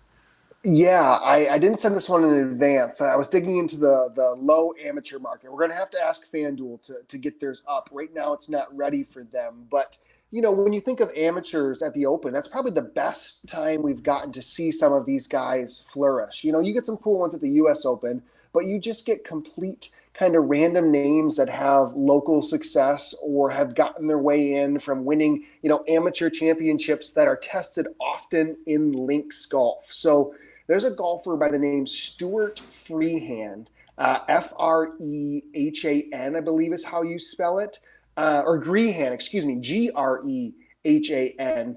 And he is a 33-year-old who went professional, I think close to a decade ago, did not really have a really good professional career, reinstated as an amateur back in 2024, and has gone on a links run in the amateur titles, almost Colt Knost-esque if he went back, try to get into the Masters, where this guy's 33. He got on the Walker Cup last year. He just won the amateur championship. I think it was at Liverpool in the last month. And he has multiple Ireland titles in his career. So plus 475 for top amateur, Stuart Grehan, Grehan. Oh, love it. Sky, you're the best. Thank you. Contributor over at ETR, one of my favorites in the entire space. It's pretty good at this thing. How many golf tournaments are you betting this week? Just 2, right? Or is there more? I think we only have the 2, right? I mean, I'm definitely deep in, and I'm on the double Alejandro in Corrales, Toasty and Del Rey this week. Okay, let's go Toasty week. I'll ride that one. Sky, you're the best. All much love to you and the young family, and hope the rest of summer just treats you guys great. Appreciate you, Jeff. Thanks as always, man. Take care. No worries. Skylar, one of my favorites in the space. How are you allowed to go pro than amateur? It's been this hotly contested situation, like in golf, and like the amateur status of it. But like there are some guys who have like a bit of like a taste of pro, and then I don't know, maybe they apply to just get their amateur status back. Maybe if you quit for long enough, you're allowed to be an amateur. Interesting. How good do you have to be like an amateur? Like an amateur that qualifies for the Open? You gotta be a fucking stick. Yeah? Yeah. Like what handicap is? 0. Well, we got someone coming up next who's close to 0. Like there are no guys with like 4s that get into the US Open, that get through all those stages of qualifying, that even beat out tour pros, at a lot of those events. You see guys carrying their own bags at those, guys you've heard of. And maybe that was a lead-in, I guess, because you do like to, test our next guest, Golden Pants, on his handicap. The problem is these major championships, they piggyback each other so much, you don't give them enough time to improve from the last time we spoke, Jason. GP, what's up, buddy? I'm on. What's up? Yeah. No. Okay. So I played. So first of all, I appreciate the love of thinking I'm near the handicap to potentially think about this. Nowhere near it. I think the guys who win like the mid-am who qualify for the Masters, which would be like the only shot that someone of my age would have, are like plus 4.5s or 5s ish. So like if you think about that, that's like 5 strokes better than a scratch. They're all, and then the people who win the AM, like the college kids, are even better than that. Up to the point where you have someone like Koiven, who is probably like a +9 or something. It's hard to put a number on. But Jason, I did play one round between, and I shot my best round of the year, and now I'm a 1.7. Only because I knew I was going to have to come on the show and answer for my progress. So I started off with 2 bogeys. I thought, all right, I gotta turn this around, or I'm gonna let Jason down, and here we are. I played two rounds of golf as well, and I'm not even gonna tell you what I shot. So, Are you keeping a handicap? I don't play enough in a year to keep a handicap. Okay. I don't even think it matters. But I am in I do a golf tournament with friends, and we all give out our handicaps to like make it fair, and everyone just gives me the same number. So, yeah. Got it. Okay, maybe next year we'll get you on a parallel quest to some kind of handicap, and we can do it every major week. I'm down. Jeff just has to invite me out. Anyways, I'd have invited you, but I was playing with your boss, and I'm like, are we gonna get Jason out? His boss doesn't want to give him a day off. It's not my call. All right, GP, let's keep this train moving. Open Championship, Birkdale. Obviously, it's all about like the data and the information for you. I don't know that you're going. I mean, maybe you rewatched 18. I think it's been playing a bit. There've been changes. Do you just like model like just a total Open Championship, like all the years? Or are you specifically trying to single out Birkdale? How do you even go about doing that? Yeah, I kind of default to Open Championship, and some Scottish Open. Like I like to I'm basically trying to figure out how links courses are different than what, the people we see every week play, or the PGA Tour players play every week. Birkdale, obviously, we have 1 year of data that like is semi-relevant, but I think you can make a lot of it's probably better to make assumptions based on the, you know, like UK, Ireland style links courses as a whole, and then make, you know, kind of dampen those effects and work them into your model, I guess.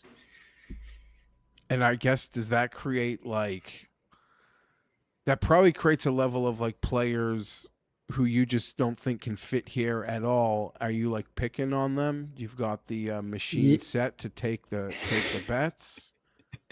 Well, I think like, you know, it is interesting. When I first started modeling golf, I was like, oh wow, what, you know, people are so stupid. They think like this Scottish guy is just going to be like magically good this week. And then like the more I've done this and the more I've gone into more like specific link style data, I'm like, oh, like Robert McIntyre is the best links player.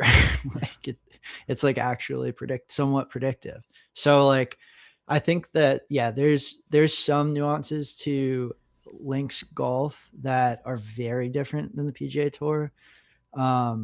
And I think a lot of people say like it's higher variance, or it doesn't predict, skill doesn't predict as high or as well at links, which I think is true, but it's mostly just like PGA Tour skill doesn't predict on links as much. So the better players do get kind of like, the people that we think are better players are worse off in my model this week than a standard week. But that's not to say like, I still think Scotty's the most likely player to win, but I just think his advantage is like a lot lower than on a normal week. So I guess you could say like I'm kind of picking on, like somebody I'm picking on in my first prop is Colin Morikawa. I sent in Goddard up plus 100 on FanDuel versus Colin to you earlier. And I think like Colin is a very poor links player, even though he's won a British Open. And Goddard up could be like the best links player ever. We don't know. Like as far as his record so far in links, it's just like absolutely immaculate. I think like someone like Bobby Mack or Tommy Fleetwood are better, but Goddard up this is a good course fit for him for like a couple of reasons. Like I think he does well when there's not a lot of tight corridors to hit the ball through. Like TPC Sawgrass would be like a very bad course for him because he likes to move the ball a ton. Links course, he can work the ball low and squeeze a ton of yards out of like his low, you know, his like punchy stinger irons and stuff, like something he's very comfortable with, rolling the ball, keeping it low, and then he can bend it all over the place. So I think that's like a wrong team favorite. I don't think Colin is, you know, this course suits him really at all. And I don't think I don't really see why Colin's a favorite. My numbers like got her up a fair amount better than Colin, but here I am picking on poor Colin again. I have seen some love for Colin in the marketplace. I guess like the thought process, his like ability to very cleanly plot along a golf course will create a high floor. I've seen him show up on outright cards. But yeah, I mean, two very different like ways of going about playing this golf course. I think we'll see from these two. I also kind of like Aubert. It's like a total flip from beginning. He is on. Well, I have not seen a single person bet him, and I said at the top, I bet him. That might just be enough for me. There's a group of players that I don't see anyone betting. I think I'm gonna bet him. I went to bed last night. He was 35. It's still there. I sent out a tweet and it was, you know, engagement farming, you know, for a promotional thing that I have to do. It was like the worst bet on the board, not named Fleetwood. And it's not like Aberg's 20 anymore, but the amount of people that responded, the hate for this guy is so unwarranted. And I can't wait, GP, when they finally get into a clean tiered structure of the tour where there's like the challenger and the champion, where I'm not going to have to fucking spend Sunday night because some guy won a golf tournament with a bunch of goobers, a goober event. And now that guy's like record and career resume is held up against Aberg, who only plays in like premium tournaments. So I look forward to when the goobers in the season can't compare their success to the really high-end players who can't clip wins, but only play and play quite well in the harder fields, the bigger events. Rant over. Amen. It feels like Tom Kim took a huge barrage of bullets there, but no, and it's unfair because I love Goddard. I love him. He's great. Yeah. But he wins the Sony and he wins the John Deere, and all of a sudden he's like the second coming.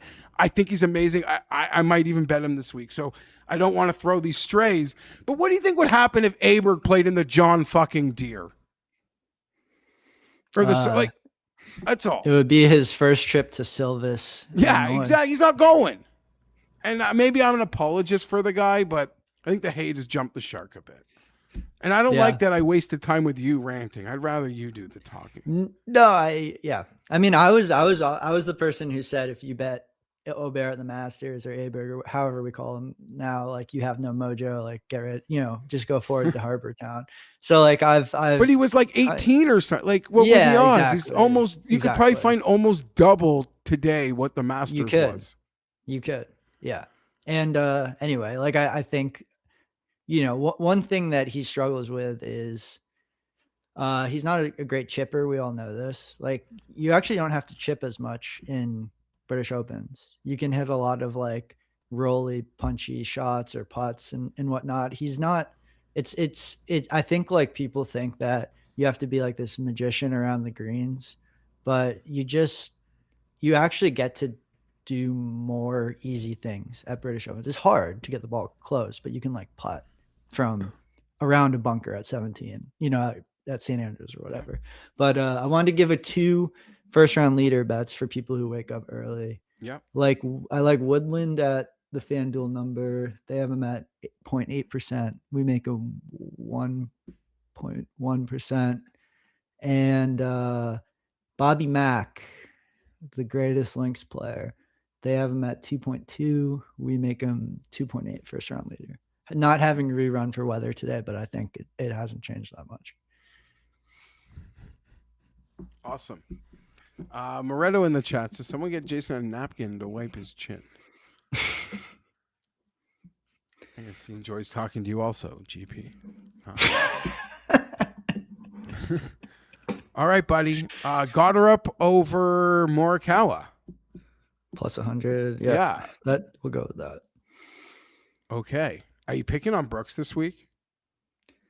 It's just kind of hard. Kind of. It's just like, again, I'll say like I'm probably a little more pro Brooks than a lot of my. And he's like 80 to 1 nerds, now. He's not like he's 80. He's not like just 40. When he was in good form. I think it's going into some of the other ones. Like I'll certainly be selling him because like there's no way I can get to the market number, but I still have a little bit of faith in Brooks that rests outside of the numbers. Awesome. Thanks so much. Yep. Thanks so much. Golden Pants, one of my favorite guys we've spoken to this year. Co-host of the Risk Takers podcast. Had to get that in there. Good podcast. You like that I wrote that down for you? I did. I like everyone giving credit for their work. I appreciate them joining me. And I mean, like the conversations GP's having are next level, but I enjoy hearing smart people talk through those sorts of things. That's all. I'm like self-aware enough to know what I don't know. If that makes any sense. I think it's a good quality. Know what you don't know. You just went to reach for an Uncrustably Hungry? No. I'll tell you who knows a lot. Who knows a lot. That's our next guest. John Hasselbauer at PGA Tout. I think he hit Tom Kim and Stephen Fisk last week. I have that right, John? Yes, sir. Yeah, there it is. Yes, sir. I had Glover and Pendrith. Oh, I'm sorry. And I'm a Fisk guy. I like Fisk. I've bet him at huge numbers in some stronger events. It's like Stephen Fisk, 33 or something. I moaned about it. pivoted to another veteran. Yeah, whatever. Yeah, Thought I was it on Ben on that Cole's. first playoff hole.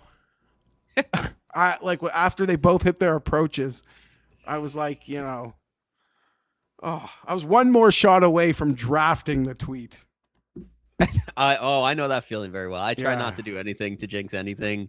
I was on Ben Cole's at the John Deere. If I was in your shoes and I had your two positions after what happened with Ben Cole's last week, you may not be talking to me today. So, I would say I was due. I've had a lot of bad beats over the course I'm of the year. happy when people win. I'm happy when other people win, even if I lose. I did spend a couple moments over the last day still thinking about a couple of those Fisk bunker shots late, like nails, stones, full credit. Okay, well, we go from the ISCO chat to the Open Championship. Like, okay, so the account's flooded. You feel like you're seeing the board clearly. Where did that put you? Like, I guess before your prop, like what did, you hit 2 outrights and it's time to now pick who you think's going to win the Open. You stare at that board with a bit of swagger, I think, John. So what did it tell you? Yeah, well, I think it's a good segue because I teased out before I hopped on that I'm going to give you guys a 2,000 to 1 a lock. You can't not hit. So let's start there because that is a parlay, a double. I'm trying to go back to back, hit the opposite field and the primary event 2 weeks in a row, four outrights in 2 weeks. So I want to give you an Open outright and a Corrales outright. Okay. Yep. Tom Kim, Chan Kim. Jesus. 2 Kims. We're doubling the Kims. Tom Kim, if you missed the boat, I got on him at 100 to 1 last week before the weekend set in. Now his number is cratered to half that. If you still want to hop on the Tom Kim boat and you feel bad that you missed the 100 to 1 number, take him at 45.50 wherever he is now. Parlay it with Chan Kim at the same number, 45.50 to 1 at Corrales. I'll give you some knowledge on Corrales because I've played there before. There's a misconception about Corrales because it's long and it's an opposite field event. And so it gets put in the same category as like Puerto Rico, where you just bomb it, hit it wherever, it doesn't matter. Just hit it as far as you can and get up and down. But it's really not a bomber's course at all. You look at the guys who contend there, like Joel Damon, Ben Martin plays well there. A lot of these just short plotters. The reason is because Corrales gets a lot of length from impossible to reach par fives. So the bombers don't like get eagles on the par fives. It's like the good wedge players that get the scoring opportunities. And that's kind of Chan Kim's game. He's like above average approach, above average driving. Has played Corrales twice, top 10s in both of those. And he was in the final pairing, which I only know because I was sweating Glover and Fisk and Jaeger yesterday. So I saw a lot of golf shots at the ISCO. He was in the final pairing, had an awful Sunday. So it doesn't look good that he finished like T34. I think he shot 5 over on Sunday, but he played 3 really good rounds before that. Always plays Corrales well. And I still think Tom Kim is the best bet on the board. I think at the Open, I think the firmer that the course gets, the more it tailors perfectly to Tom Kim's game, which is just hit that low straight tumbler that's going to roll forever. So I think those are my 2 favorite bets. Put them together and you get 2,000 to 1. Wow. I was not prepared for the double. That's boss. Yeah, I mean, I guess there's a lot of people now like staring at Kim, like thinking they missed the boat last week. They missed the big number. Like buying in now feels a little dirty or not right, but you're saying no. Like we have not. This thing's about to. You're gonna feel nauseous when he's 3 to 1 on Sunday morning, is what John is trying to say. Yeah, listen. Tom Kim said the first text he got when he won is from Tiger Woods, right? Do you think that text from Tiger Woods said, "Way to go, buddy," or "Job's not finished, go win a major"? Right? That's what Tiger Woods is telling Tom Kim. So this is not your typical, all right, hangover after a win.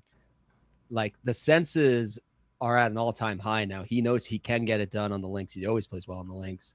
Now strike while the iron is hot. I think it's a great number. I think it's a really opportune time to just keep hitting Tom Kim wherever he can. Top 20s, I like him top Korean. I like him outright. I love me some Tom Kim. He's been playing flawless, and watching Sunday, like, I don't know that he made a single mistake. No, and he also like wasn't making long putts either. Like he left a lot out there. So if you're concerned he's peaking too early, I don't feel like that's the case either, because the ball striking's been so good and the putting's been pretty bad. It was good enough on in Scotland, but it can even get better.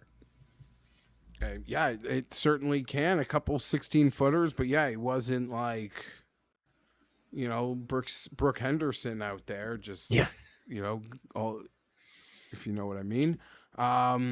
All right, John, let's go. Tom Kim. There's still a lot of juice in that one. The derivatives and all. It's hard to argue, like knowing how well he's played lately and how much he likes these sorts of layouts. Okay, buddy, ride the hot streak. Good luck. Yeah. Last time I spoke to you, the Knicks just won the ship. This time off back-to-back winners. You'll see what happens next time.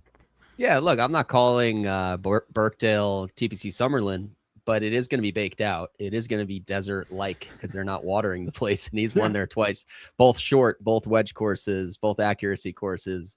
He's been dominant there too. So I just think stars are really aligning for Tom Kim this week. Hard to argue. I got no argument whatsoever. Thanks, John. Appreciate you. Yeah, thank you. Thanks for having me. We keep going here, Jay. I was not expecting the double. I thought a little Corrales talk could come up today. Bold, but hey, when you're feeling it, that's like a heat check, right? I feel like that's what we're calling that one, a heat check. So why does this? Is this just the leftovers who didn't make? It's pretty rare, I guess. Like, yeah, you're a casual, so sometimes it's called subfields. They wouldn't usually go up against majors. I guess the Open Championship just leaves a calendar, but yeah, there's a whole ecosystem of golfers who did not make the Open Championship, and there's still an event. And with the timing, us degens like at dinner time are going to be watching because the Open Championship's been wrapped up for a bit. Oh, that's awesome. So there it is. Okay, let's go. Our next guest, I'm actually really excited to talk to. I believe he's been at every single major this year. And usually I don't, like, even though people be nice, be like, no, I'll join. I'm like, you're at the major. You're not like finding your way into some tent or some quiet area. Enjoy the sun, enjoy the golf, find the information. I'm not dragging you back to some media center to talk to me for 10 minutes. That seems like a waste for everyone. Well, Keith's home this time, so I got to talk to Keith. Keith Stewart, leads the troops at Read the Line. Great content with my boys Pat Mayo, Joe Idone, on his own with the boys over at Golf Channel, and Gary Williams. Hard to miss him. He's one of the best. Keith, what's up, buddy? Jeff, pleasure to be with you. Missing the Open is only worth it because I get to talk to you today. Yeah, you don't need to put air in my tires like that. I assume you've been to a few of them. I have not. Oh, I have not. No.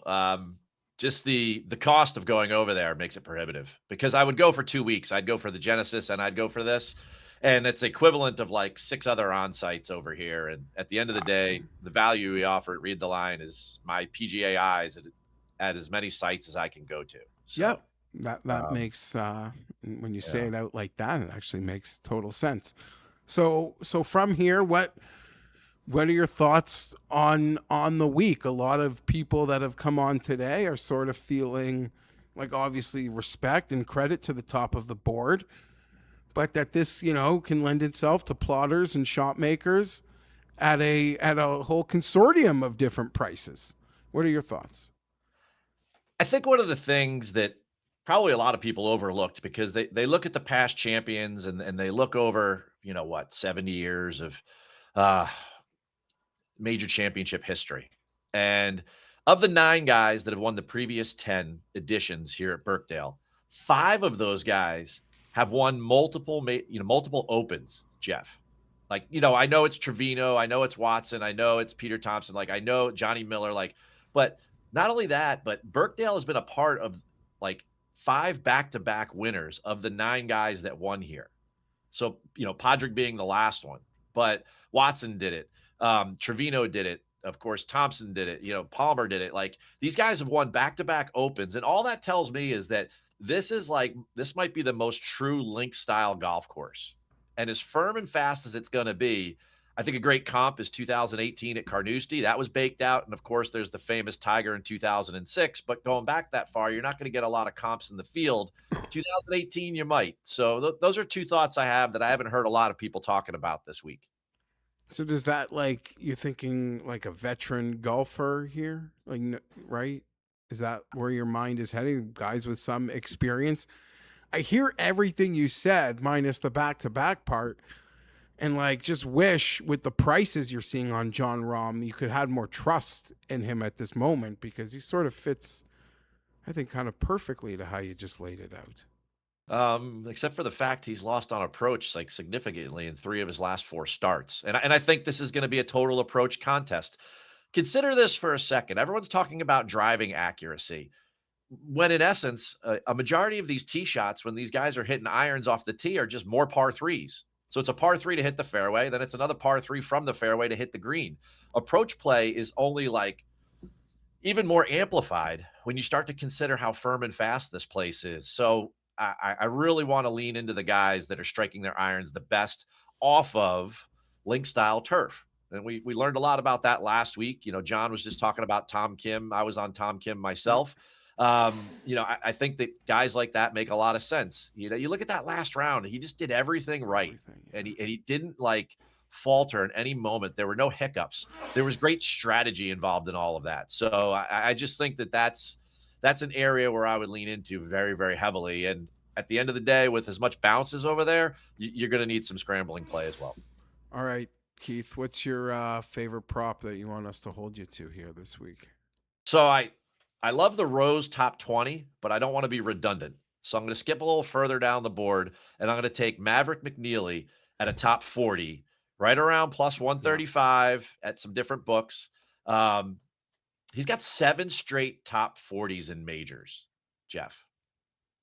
I mean, I know it's not a name we ever talk about in major championships, but this guy's elevated his major championship resume big time in the last couple of years. In 2026, he's got T18, T18, T32. And then if you just maybe you're like, hey, Keith, you're just like cherry picking here, albeit it was the 3 biggest events of the year. He's got 16 starts in 2026, and he has 14 top 40s. So I'm taking Mav McNeely as a top gun inside the top 40. And once you break it down into this, like, just the par 3 thing you had mentioned, yep, kind of makes it less daunting to want to invest in Cam.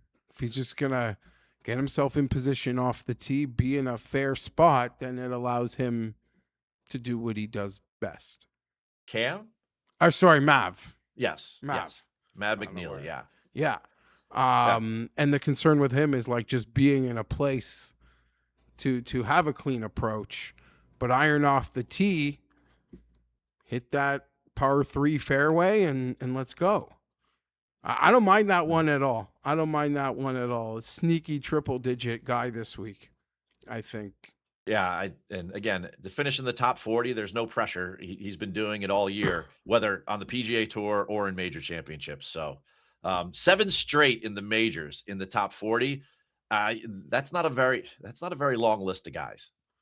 And I'll put you on the spot, Keith, because you are hot. You hit the Tom Kim outright at a nice number last week. So you got to look at this Open Championship board with, positive vibe, feeling good about the winner, feeling confident, some money in the account.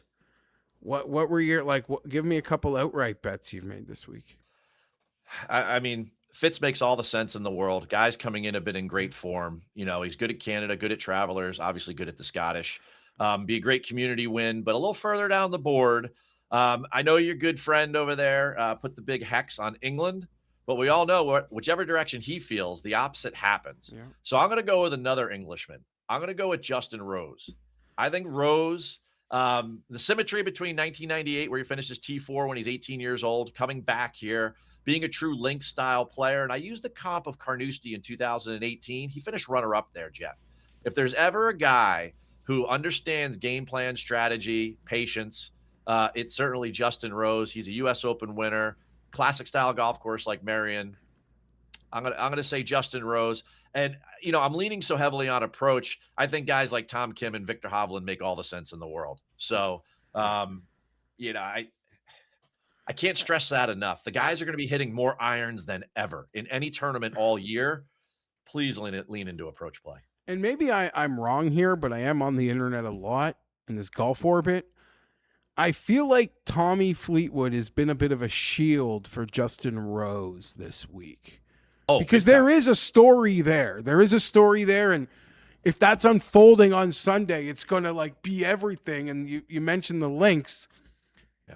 In the lead up, though, Tommy is sort of just shielding Rose from any of the how many more realistic chances do you have? This one sets up perfectly.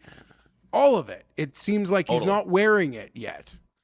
Fitz, Hatton, Tommy, all of them. All of them are shielding Rose from just kind of sliding in there and doing his thing. I mean, the guy, his worst major start this year is T11, right? He's third at the Masters. Last year at Portrush, he's 16th. What more do you want him to do as a big game hunter? At a links golf course with probably the most links style player on the PGA Tour. Love it. Keith Stewart, read the line. Mav McNeely, top 40. There's a lot there. What a great case made for that one. And not only that, I think as he laid it out, this setup can work very well for Keith, for Mav. Have a great week, Keith. Appreciate you taking the time here for me. Hey, man, being squeezed in between Tout and Spencer, Yeah. Man, I feel like a really good Oreo. All the best, Keith. Thanks, buddy. Peace. We're almost done, Jason. Can get you some refuel before you got to do the soccer watch along, buddy. All good. Where can people find that soccer watch along of the Spain-France World Cup game today?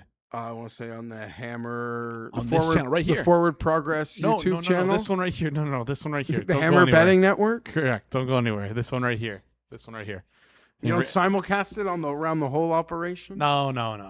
Smash the like button as well. Who's in the host chair for that? You this and big guy. Yeah, you and Jacob, or you and George? Who's coming in? It's me and then Jacob and George. Jacob's there for the first and second half. George will be there for the second. And half. Who's doing tomorrow? I'm doing it as well with Rob. Fantastic. Okay, let's go. We got to stay on the winning note here. Spencer's been pretty hot. He's been on a little roll on these watch-alongs. He goes deep down the board. He finds little nuggets. Doesn't take the free squares, but he finds some stress-free opportunities, so can't not have him back. Spencer Aguiar from Tee Off Sports. Some of the best information out there. One of the best golf writers in the space. Welcome back, Spence. Let's keep the winning. Let's keep the winning going. I mentioned earlier the Masters and the PGA Championship, hyper successful show. The U.S. Open show, not so much. Not many winners. Small handful. You happen to crack through there, though. So let's keep it up. I appreciate the introduction, Jeff. I'm going to try to make it 4 for 4. I've taken in, and, not to go back to what Keith just talked about with Maverick McNeely, I brought him up on the Masters. If I was going to give a bet that was not, and unfortunately the numbers moved a little bit, I still think that you can find some value. But if I was to give something that was not a made cut bet, Maverick McNeely opened on Monday at plus 105 against Brooks Koepka. I really like that play for all the reasons of what Keith spoke about. I think that you have a floor there in McNeely and a little bit of volatility with some of the injury concerns and what we've seen recently from Koepka. Market has seen it the same way. It's moved into the minus 120s, minus 130s, depending on where you find it. But hopefully can go 4 for 4 on these made cut bets. As you said, I'm trying very hard to not bring the free square here, trying to give plus numbers, and I have another one for this show. Why waste any time? Let's get right at it. So Keith talked about the approach play that's needed. I agree with that. I think at the end of the day, there's this 3-step approach that you really do need to find, though. Don't miss the fairway.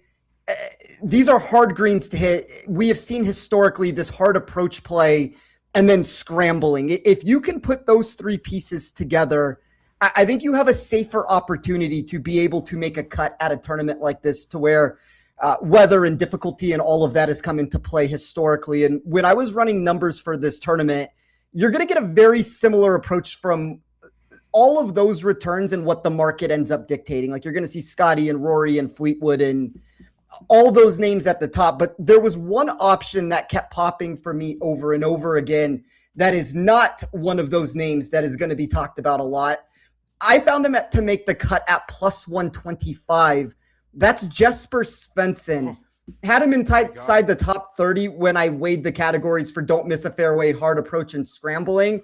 And he jumped even higher than that when I just looked at off the tee plus around the green production, inside of the top 15 of that area for myself.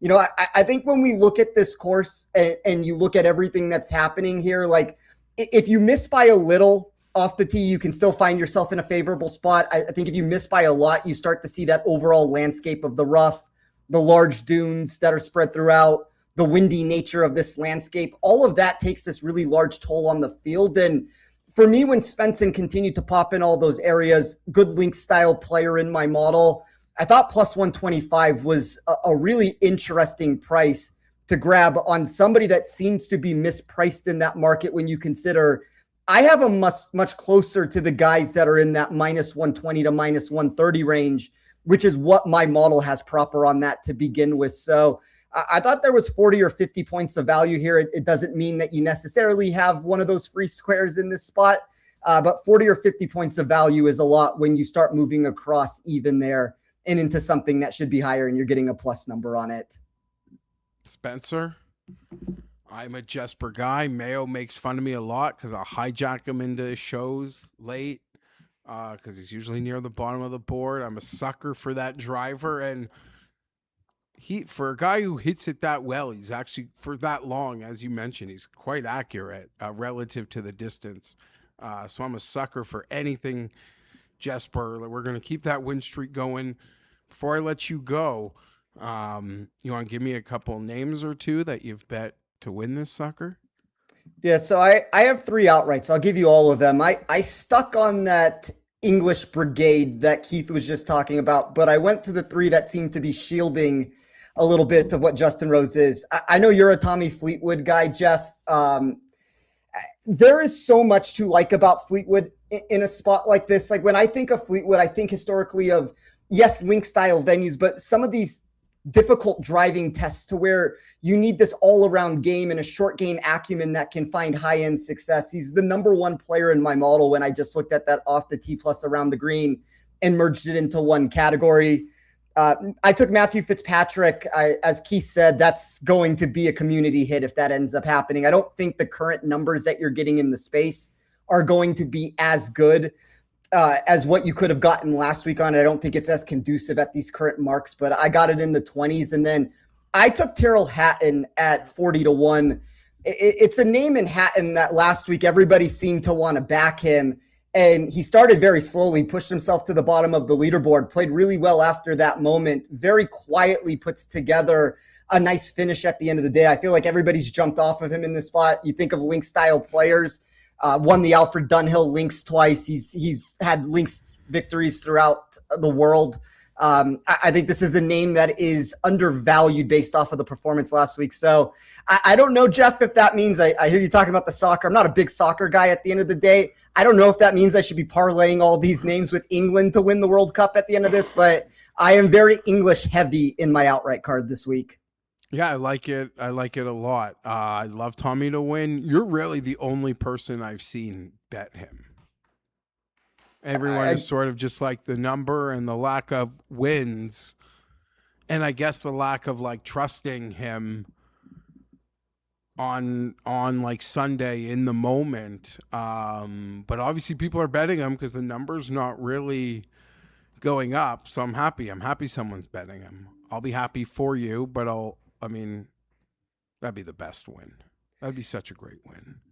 Tommy deserves one of these. It's been a long time coming, and I think, as you said, it's kind of this perceived lack of win equity that he brings to the mix that people hear the name and there's a frustration that occurs that, like, even inside of my Discord chat, Jeff, like, I mentioned Fleetwood, and nobody seems to want to back Fleetwood in any of these spots. And as you said, you don't see the number moving up. If anything, you actually see it shrinking at some of these sharper locations in the space, which is usually an indicator that Fleetwood may have actual money on him that's noteworthy rather than the public. You know, it kind of, if he wins, it will remind me of the first Xander major, where like people bet him, they bet him so much. And I think the event before, he like blew a 6-stroke lead to Rory at Quail Hollow. And then he came to the PGA, it was like 14-1. And people were like, I'm not doing this. Like, I did it so much, I'm not doing it.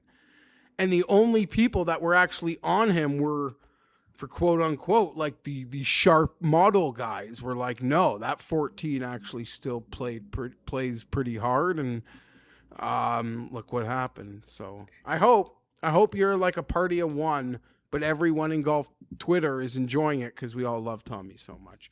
Spence, you the man. We're going to go 4 for 4 for you, buddy. Jesper makes the cut.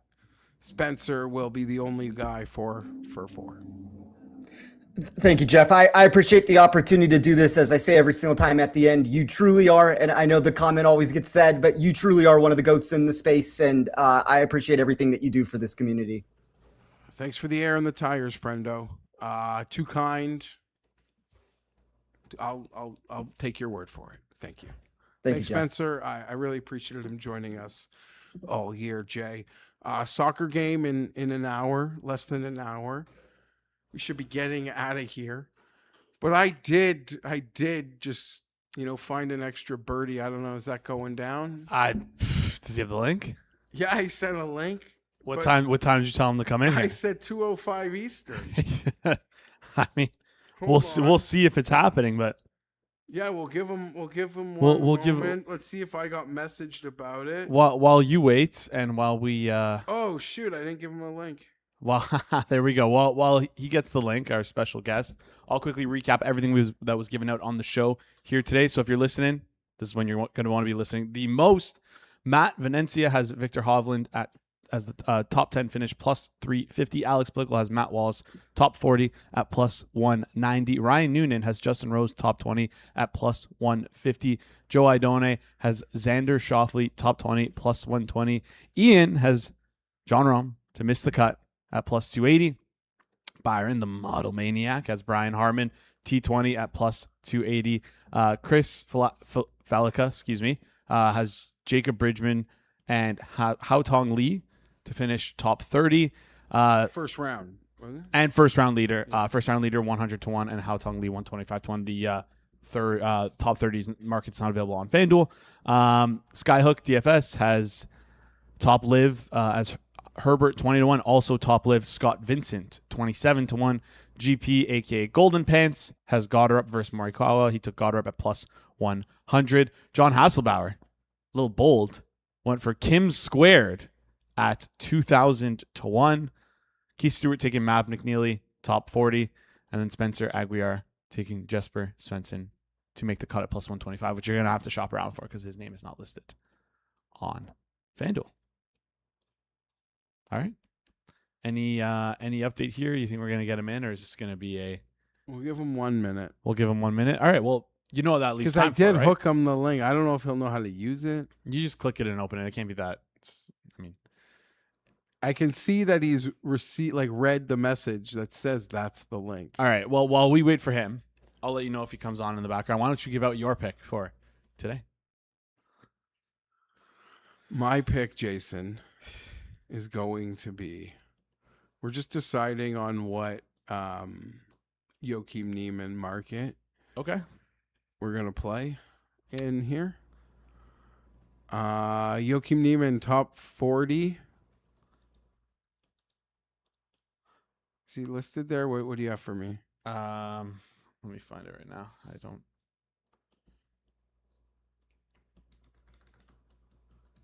Yeah, top 40 is minus 125. That's including ties. Okay, so we're gonna go top 20.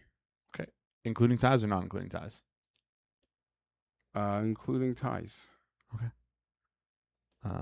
Give me 1 second here. Sorry. Plus 220. Plus 220. That's the top bet. 20. There you go. Any reason? He's my guy.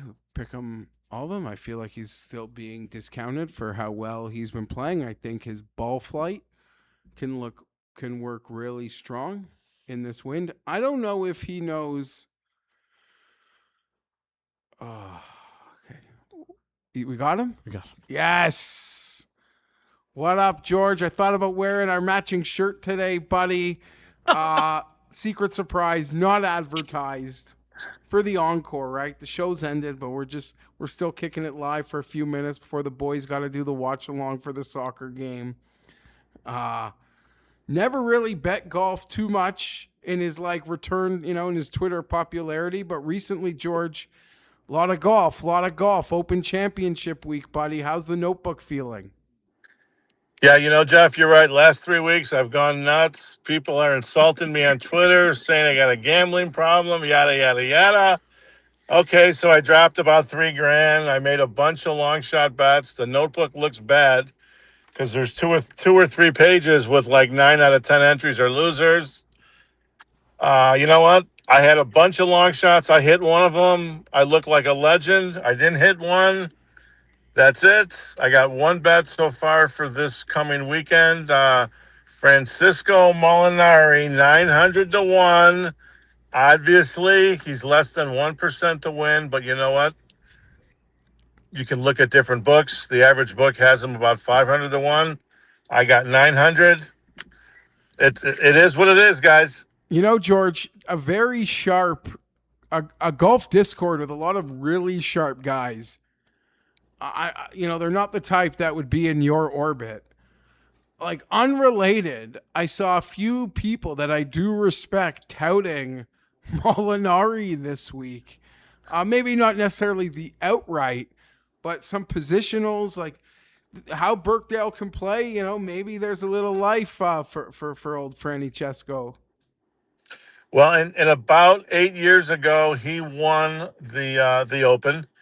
And about 6 or 7 years ago, the year when Tiger had that win at the Masters, if you remember, he played 54 holes in a row without a bogey. He was going toe to toe with Tiger up until about the middle of Sunday, 12th hole, or maybe the 12th or another hole. He hit a tree, but he went toe to toe with Tiger for 3 rounds, and then he melted down. He had a couple bad holes. This guy's no stiff. That's all I'm going to tell you. He hasn't played much golf, George. Right. He played last week, the Scottish Open. He was competing. He was most of the weekend. He was 15th name on the leaderboard, 20th name, give or take. I think the guy can still play. I checked out some stats. He's 310 yards off the tee. It's not like he's hitting at 285 or he's got no chance. No, and Birkdale can be conducive to a plotter. Okay. So this is the only thing you got. You're going to wait for some live action maybe to get back in? Well, you know what? I've said more than once this is going to be my only bet, but we know what happens when you say that. George, the problem is, I think a lot of have fun, make some golf bets. Just because one book has 500 to 1 and another book is 200 to 1, that doesn't necessarily make the 500 to 1 a good bet, right? Or does? I would think it doesn't necessarily guarantee. The 500 could still be a shit number. I lose him. We lost him for a second, but I think he'll be back. I think he probably tabbed out on his phone to another page. Oh, he's back. He's back. We got him. We got him. One sec. Can we hear him? Oh, we lost mic connection. You might have to leave and rejoin here in just a sec, or fix his mic. Sometimes happens when you pop. He's got to leave and rejoin. Yeah, I think so. Let me try and fix this on the back end here. But as you were saying, Jeff, sometimes what the 20 to 1 versus the 50 to 1, just because it's 20 to 1 on one book, or sorry, 200 to 1 on one book, 500 to 1 on another book. They all could be shit. I got a buddy who just bets at what he's just comparing versus other books. I'm like, the thing is that that number you think is good might also actually just be shit. You got me now? Yeah. Okay, we got GRP now. Let's just bring him back, Jay. Yeah. Let me get a couple more minutes of George. There we go. We got him. Here I am. You got me now? Yeah, you're good. Yeah, what happened was my alarm went off, and then it screwed up the signal. Here we are. Lunch. What I was saying was, you know what, Jeff? That's a great question. Does my bet become a good bet because another book has 500 to 1? You know what? We can argue this for 2.5 hours talking closing line value. Does a bet have to win for it to be a good bet? We can have that argument. But it's two-pronged. Number one, I think this guy can still play. Number two, I'm getting 900 to 1. Simple as that. And like you said, a couple other guys in another Discord that liked him, and we'll see what's going to happen Thursday morning. Yeah, no, I actually think of the guys at that part of the odds board who started there. He's actually gone down a bit. So I'm not going to throw stones. And listen, everyone, Jason here's a witness because he had to come with. Last time I threw hard shade at a George golf bet, I ended up in Chicago eating lunch, which wasn't the worst experience, but that was the result of me, telling George, I don't know, George, what are you doing here, buddy? Yeah. Hey, and you loved that lunch. Don't forget the first lunch when you landed. That was great lunch, George. Thanks, friend. Jason? I will say, George, one of the sharpest people that I know, his name's Isaac. He says if it's greater than 100 to 1 and you can see it happening, it's a good bet. So you have, 900 to 1? So there we go. Right. Well, you know what? I'm sure Steve Fezzik doesn't like it because he says if they're giving you 900 to 1, they should be giving you 2,000 to 1. But that's another story. You're going for. He's probably right. I actually probably agree with Isaac, especially in golf. I feel like none of the outright prices are fair.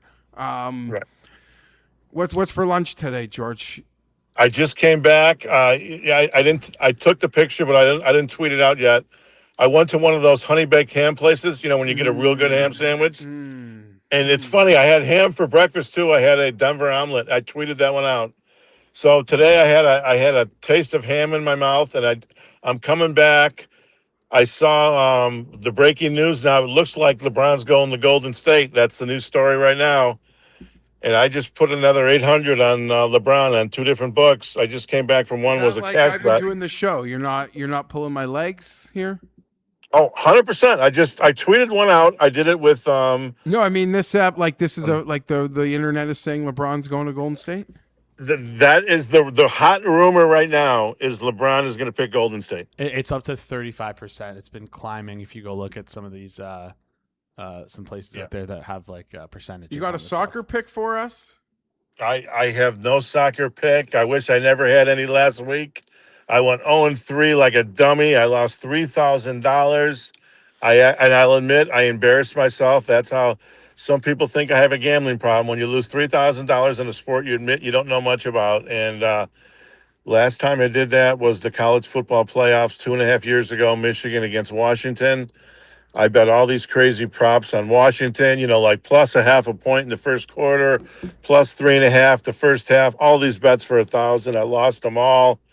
Complete embarrassment. And here we are. I just got to hit one of these long shot golf bets. It's almost football season, George. You'll get back on the horse. Survivor. Everyone has got bet bash. You're right. It's your time. Right. Your time. On that note, Jeff, when are you going to Vegas to register? It's a good question.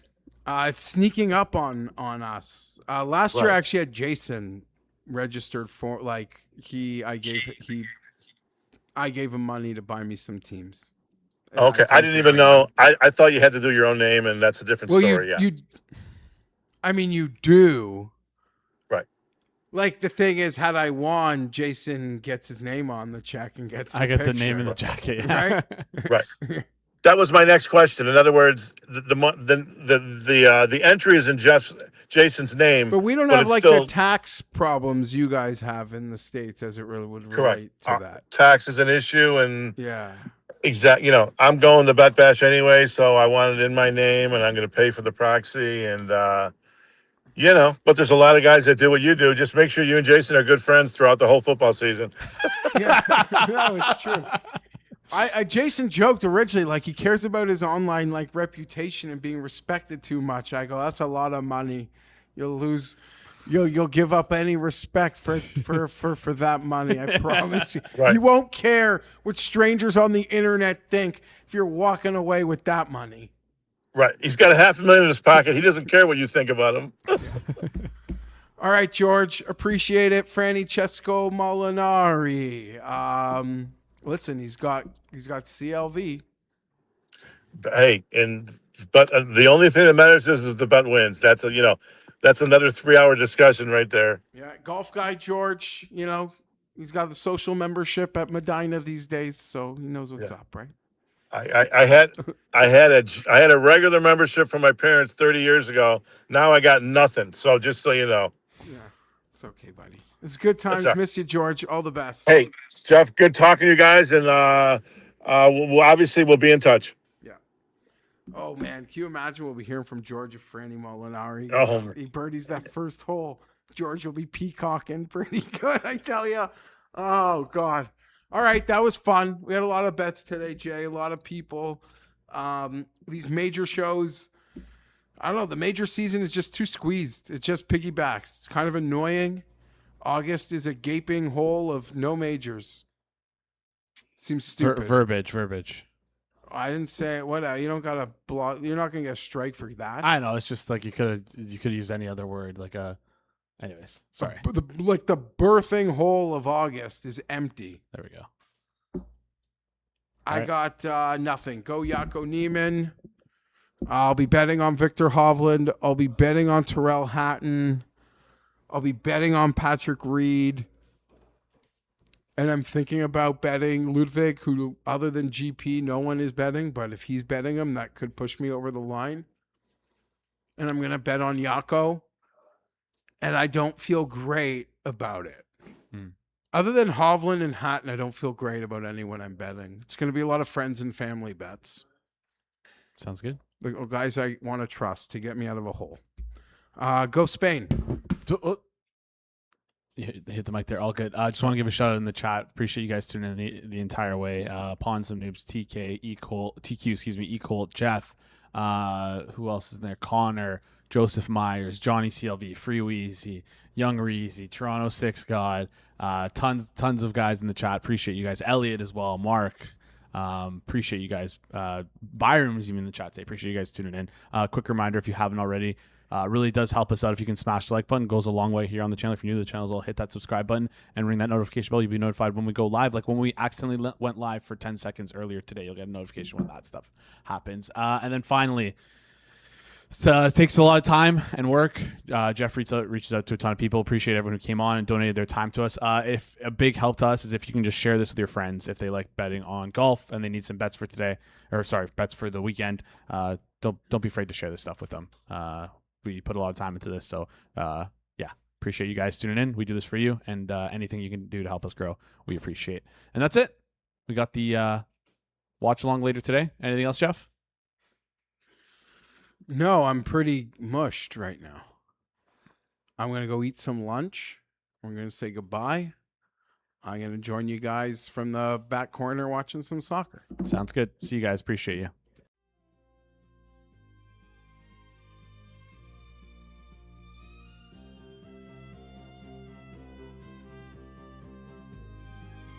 Thank you for tuning in to Geoff on Golf's Open Championship Betting Extravaganza. We hope you enjoyed the show.